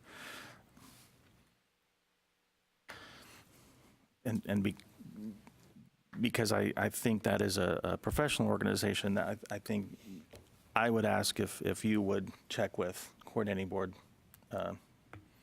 appropriate coordinating board staff, if that is appropriate as a coordinating board committee. Is it appropriate to share that information or to reach out to that group?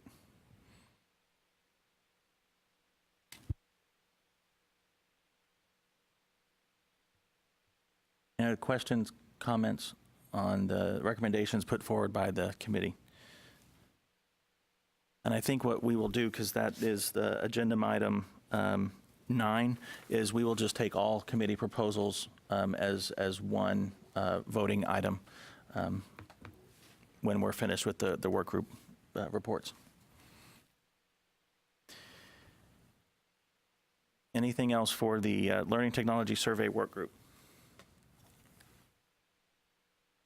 Okay. Moving forward, the Distance Ed Definitions Review work group. Josh? We made good progress, and I want to thank the folks who came on board with this working group at this meeting. So we sort of regrouped, and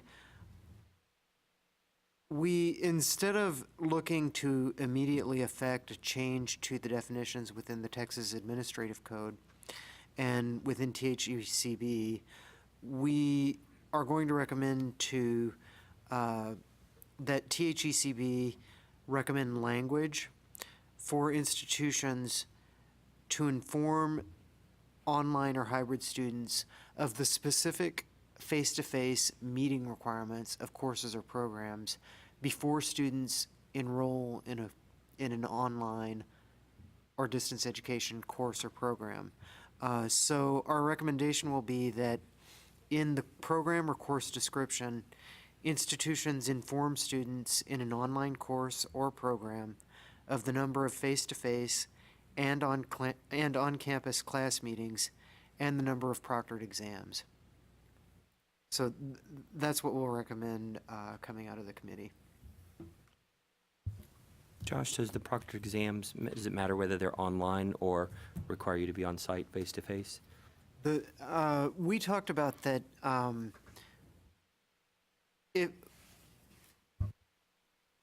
that students should be informed of that, whether they're proctored virtually or face-to-face.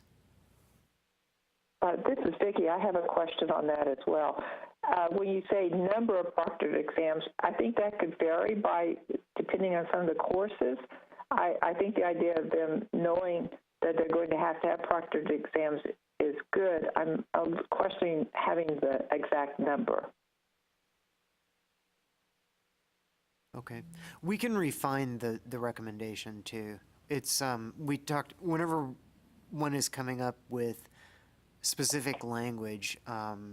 It's difficult to come up with language that's concise yet accurate. Right, I understand. So the committee is going to recommend language for the coordinating board staff to look at adopting and providing to chief academic officers to utilize, or as the recommendation? To institutions. I think, if I can, I think what I was hearing from the group was that they wanted to have uniform language so that everyone has the exact same definition. All students, prior to enrolling in the course, they have a clear expectation of what is required as far as face-to-face attendance, so that there's no ambiguity. So if the course or program says fully online, they are well aware that there's this much of face-to-face required on-campus attendance, and it's not, even though it says fully, it's not 100% online. Even though we don't have that inside our actual formal definitions, they will be well aware before they enroll.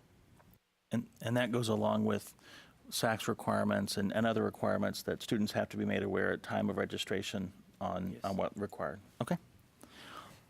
Any other questions, comments for this group? Josh, is there anything else you wanted to bring forward? No, I think it's been discussed that the difficulty that that these recommendations come out of is that students do enroll in courses that are called fully online or programs that are called fully online, and the programs or courses are called that based on the definitions in the administrative code, and the definitions and those definitions are consistent with SACS COC definitions, but then students expect that a fully online course or fully online program doesn't have face-to-face meetings, when actually up to 15% of the time can be face-to-face. So this sort of language, this descriptive language that could be provided in a syllabus up front, in a program description before a student enrolls in the course, should help to resolve that matter. And we talked about, this is consistent with, for example, the SAC's requirement that students be informed if there are additional costs that students will be charged for online courses or programs. So you can sort of see SAC's requirements in the future, perhaps, going in this direction for the number of face-to-face meetings as well. So I think that I think this is consistent with the general tenor of SAC's requirements. One thing, this is Vicki again, one thing I wanted to make sure of too is that when you're recommending it, that would also include if they had to come like for an on-campus orientation, as well as part of the courses. Sometimes certain programs require them to come for orientation, when they're beginning the program or something. Yes. Right, and we did talk about that a face-to-face orientation is still a face-to-face meeting. Right, If think it's required, yeah. and if students are required to do a face-to-face orientation at the beginning of the program, that's a face-to-face meeting, and the program is not 100% online. Correct, and so that, I just want to make sure that was program. So right. Students need to know what they're buying, what they're getting, and students need to know that before they enroll in the course or program. So this recommendation should help to address that.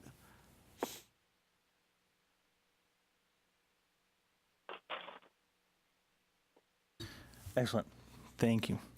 And then our last work group, I will once again, I will see if we have a new chair of the work group, We inclusive access, right? Yes, okay. Inclusive access, right. Just want to make sure the chair was recognizing the inclusive access group. We didn't talk about a chair. I'll be the chair. Oh, okay. Well, I had put down from the last We meeting. have a little vote. Okay, I'm the chair. Oh, okay. You nominate I think at the last meeting I had written on your paper I had chair for You had William. William. But I'm not sure if that wasn't the formal. In William's absence, I guess I ran the meeting today. Okay. But it was really more of a conversation than a running of a meeting anyway. But I don't know what William's input is going to be on this in the future.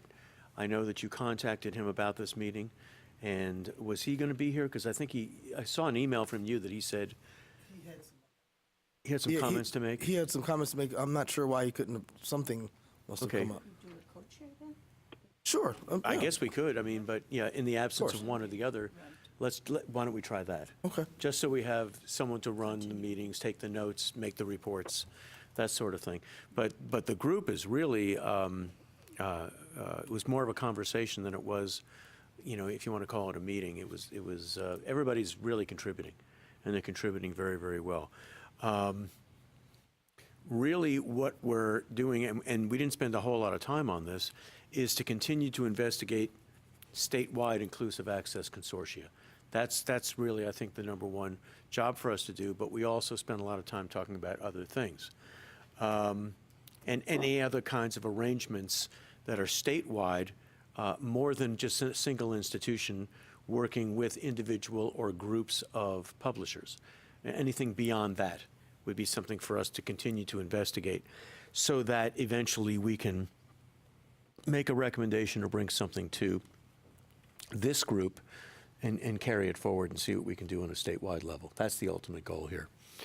Alicia brought up another aspect similar to inclusive access, which are subscription services from individual commercial publishers, for example. We're just making this number up, and Alicia just proposed this, just say for $100 a semester, Cengage will offer all the materials to a student. Whatever, no matter what classes they are involved with. If it uses a Cengage text, they can get everything that Cengage offers if they have 4 classes that use Cengage, if they have 1, if they have 5, if they have 3, for 100. And I'm just not saying that's the price, I'm just saying that's the arrangement. So we spent some time talking about that, but so all the text from a specific publisher would be provided. Obviously, some of the ins and outs of that are that a publisher gets a hold on the student market, and that's probably, that's one of their primary goals. We talked a lot about pricing fairness in an arrangement like that. We talked about, monopoly of using one publisher's product, and that an arrangement like this would have to accommodate multiple publishers doing multiple across-the-board deals to say you can have all of our materials for X price per semester or per year. We talked about what happens with part-time students versus full-time students, which is an issue there. And we talked a little bit about the effects on faculty, whether it would force faculty to use specific text they may not like or may not be approved by their institution or whatever the case may be. So we spent some time talking about that. Another good point that was brought up is could a survey be conducted to find out the percentage usage of major publishers throughout the state? In other words, how much of a foothold does Cengage have? Or how much of a foothold does McGraw-Hill have? Or other major publishers, Pearson, whatever they might be, Macmillan. That may be helpful information towards going towards a statewide consortium.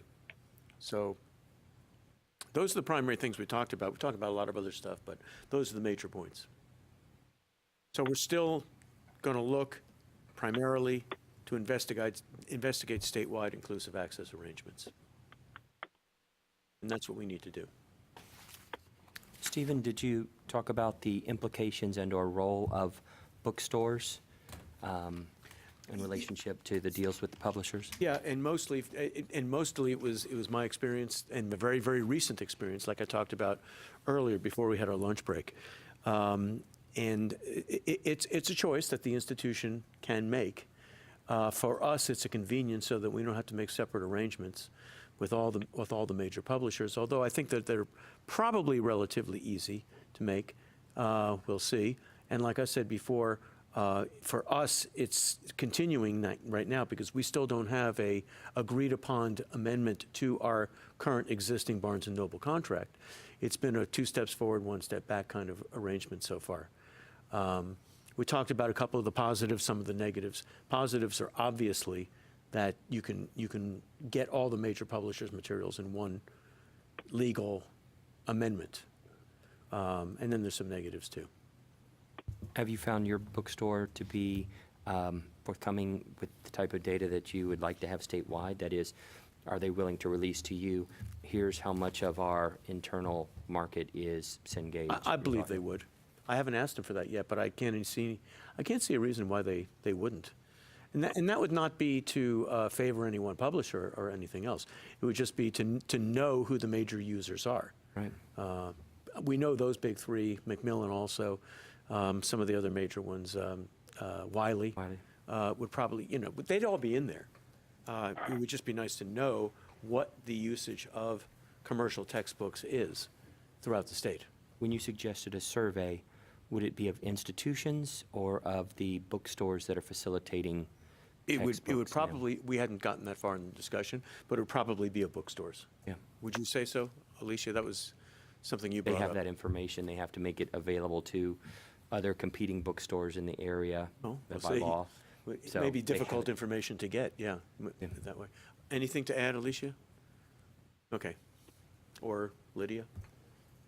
Okay. This is Marc Garcia from Collin College. I do have one thing I was curious about. In addition to this survey that we would be sending to the different campuses, would it be possible to also potentially explore the idea of conducting maybe a student survey to ensure that whatever choice we do choose to make would meet the needs of the students at the state level as well? I know this was brought up the last time we met, that sometimes, publishers especially will use buzzwords in the industry just to kind of excite higher education institutions to buy in. But from a student perspective, there are certain things I think that need to be kept in context, ensuring that students can access online and offline, and also that there will be cloud sync between devices. And so maybe conducting a student survey to ensure that we're going to meet the needs of the students as well might be something we explore somewhere down the road in the future with this particular initiative. Good suggestion. I just jotted it down. Thank you.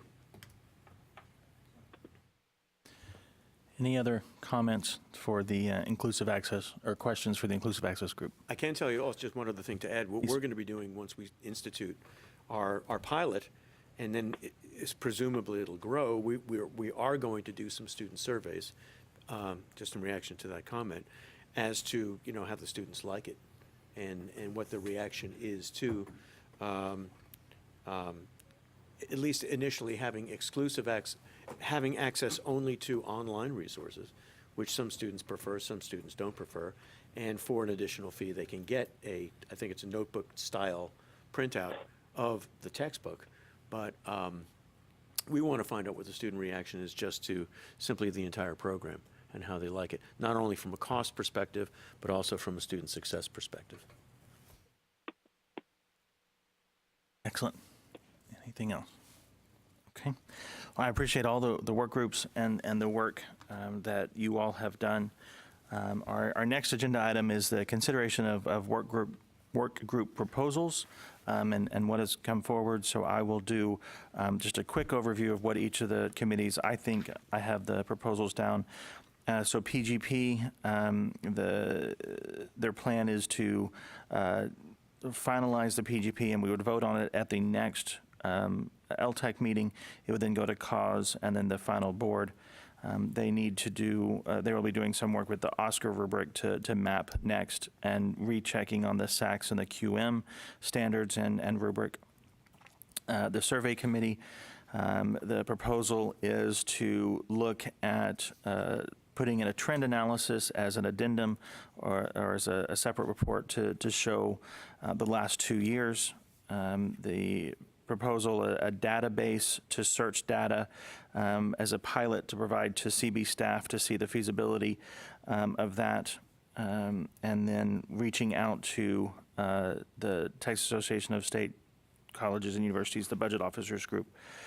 DE definitions, they have drafted some recommended language, but based on comments here, they will still be tweaking some of the language, but the goal is to refine that language and then provide it to institutions so that there's a uniform definition and information provided to students before going into classes. And then inclusive access is wanting to look at possibly doing a survey with publishers to see the usage, eventually a survey with students, and bring to this group information on the subscription model and others that publishers are using, and investigate statewide consortiums more than a single institution. I think that is everything. Is that correct, Jacqueline? So just to clarify from the DE definition group, once that's been codified, is that coming to a formal vote to LTAC so that we can bring that formally to the coordinating board staff? Do we need to do it that way or not? I was just curious because that could or could not drive a timeline to close this part out. It would, Andrew, would it follow kind of the same process as PGP that eventually have to go to cause and the full board? I'm assuming that it would, because we're trying to give a statewide recommendation to all institutions, which I would believe that would need to go at least in front of our commissioner, if not the board.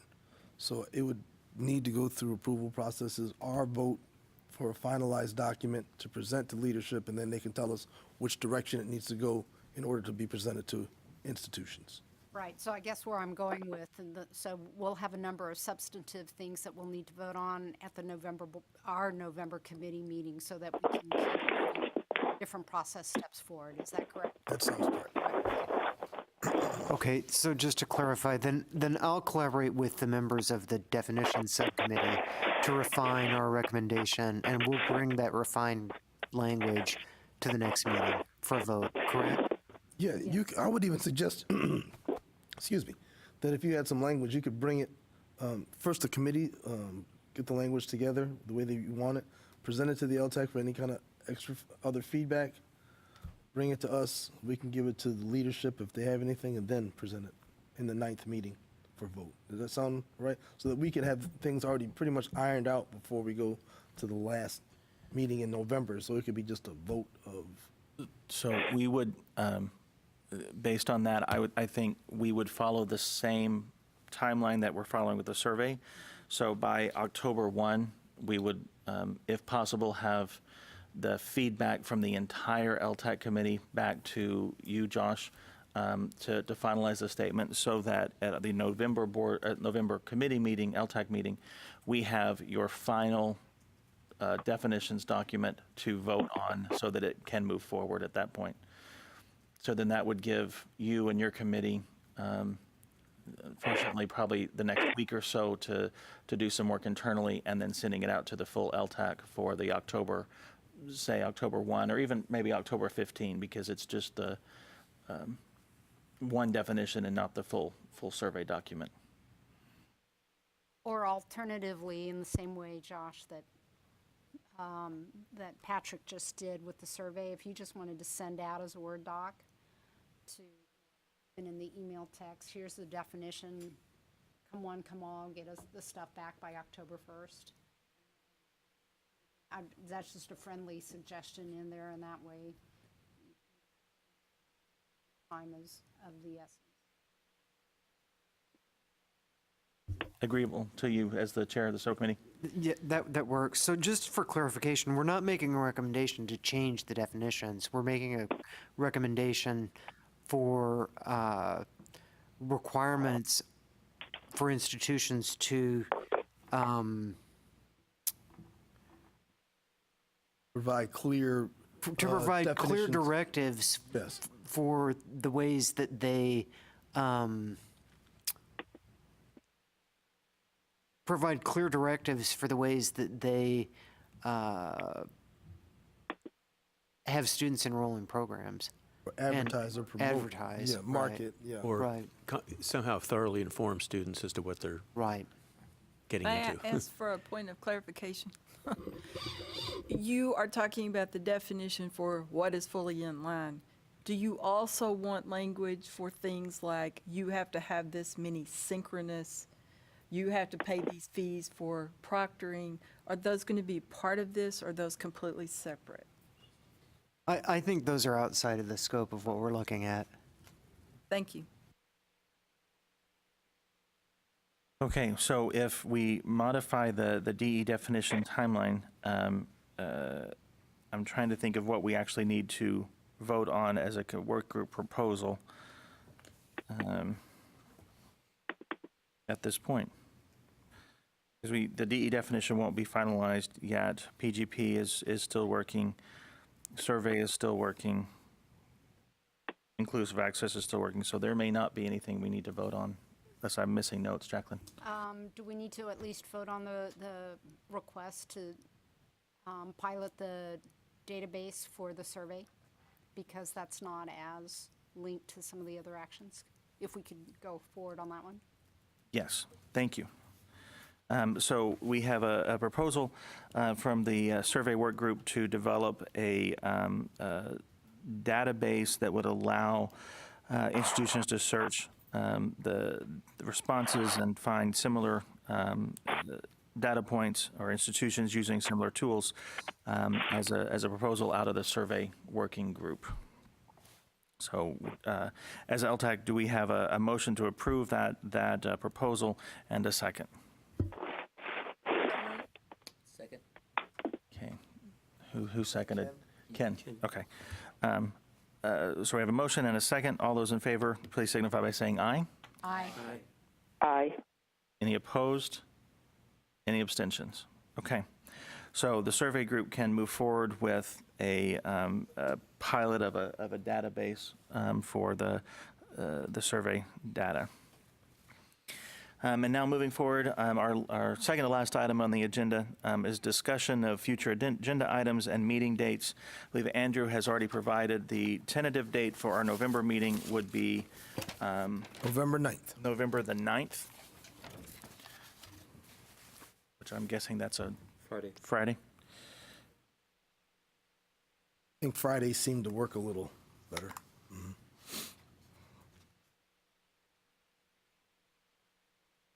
And Monday's Veterans Day, the Monday I know. after yes. that, yeah. We saw that, but Okay. it still seemed the best we could get Okay. at that time. Yeah, I was, this is Vicki. I had put it on my calendar tentatively for the 2nd, but Okay. so the 9th may be a problem for me. I'll try to call in. Okay. I know the 9th will be a problem for me, too. I've got a grant meeting that day, and a grant we're actively involved with that I have to be in Houston. So I may be able to call in for part of the time, but much of it I'll miss. Is it But don't change it because of okay? me. I was gonna say, does it seem like the pleasure of the committee for us to put out a Google Doodle? Yeah. Okay, so we've got at least 2 conflicts with the 9th. Are there other we've got 3 conflicts. Yeah, I'm presenting in a conference, 8, 9, and 10. So Are you going to the Long Beach conference? it's Rockcliffe in San Francisco.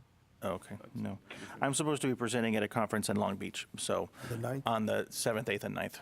So maybe let's look. Okay. I'll look at a couple more dates. So we will do a doodle poll for our November meeting, because it appears that the 9th is just not going to work now for the majority of the Right. That'd be great. Thanks. Okay. Not a problem. So we'll do that for future meeting dates, but as far as agenda items, as chair, I like the coordinating board updates that they continuously do for us, so I would like to keep that on there. And then, of course, we will have our work group reports and time. Are there other items from members of the committee that they'd like to discuss at our next meeting? Jacqueline? So our doctoral committee, proposal committee has already met virtually, and we have 3 proposals that will be presented formally. And I know that Andrew will work with the universities if they want to have the representation there too, done in the past. Correct. And I will provide that those proposals to the full committee so that you can review them, and I will provide the bookmarks as well. Thank you. Yes. Thank you. Andrew, a quick question. I know that there is a either rule or regulation with coordinating board that a doctoral proposal, it can take longer than, is it a year? 1 year. So if we have to reschedule our November meeting, will we still? I would be looking at. I guess what I'm asking is, are we going to need to do a called phone conference for these proposals, or will our November meeting still work for Right now, the timeline? I've been giving the staff the 9th as our tentative meeting. If necessary, if we have to do one ahead of time, we could probably do a called meeting earlier than the 9th. To review these? To just review. For a single item, like we did before? Like when we you did had to- before. Okay. If that's your pleasure, I can do Well, something no, like that. I mean, I would be fine with reviewing it at our next meeting, but I think my concern would be if the year timeline, if we're going to mess that up, we would have to do a call to meeting. So if we can do it at our next regular LTAC meeting, I would prefer that. But if based on regulations with coordinating board, if we need to do a called one, I think we can do that. Okay. I will look and talk with staff and find out if it's necessary, and I will tell the rest of the committee what we find. So we'll have the committee updates, we'll have the coordinating board updates, we'll possibly do the 3 doctoral proposals. Are there any other items from the committee that you would like to discuss at the next meeting? I would like just a brief report from Andrew on statewide LMS consortia. Oh, yes. Please. Okay. Just as a reminder. I'm glad you did. Thanks. Glad you did.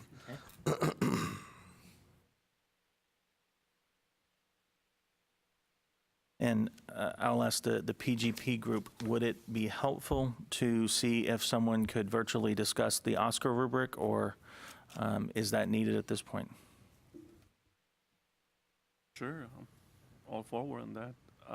Would that be for complete LTAC meeting? We could do it because the PGP group is looking at Oscar as part of it. I mean, granted, this would be a little late because we're trying to do the final at that point. Yeah, it doesn't hurt to Okay. hear it directly from them too.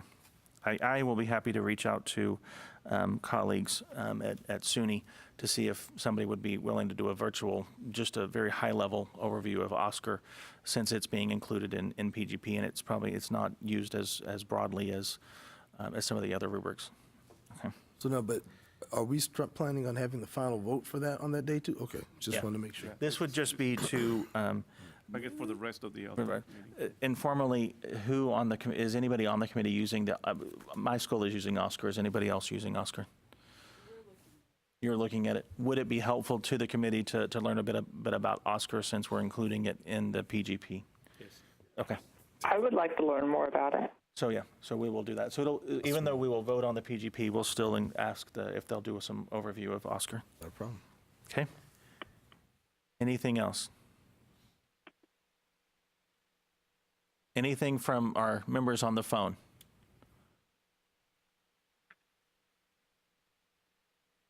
Okay. With that takes care of our formal agenda, so I will entertain a motion and a second to adjourn. Motion to adjourn. Second. Motion and second. And do we have to vote on an adjournment? No. I don't think so. All right. Well, I thank you all for being here. I know this is the first couple of weeks of school, so thank you for taking the time and safe travels home. Those of you on the phone, thank you for joining us. We stand Thank adjourned. you.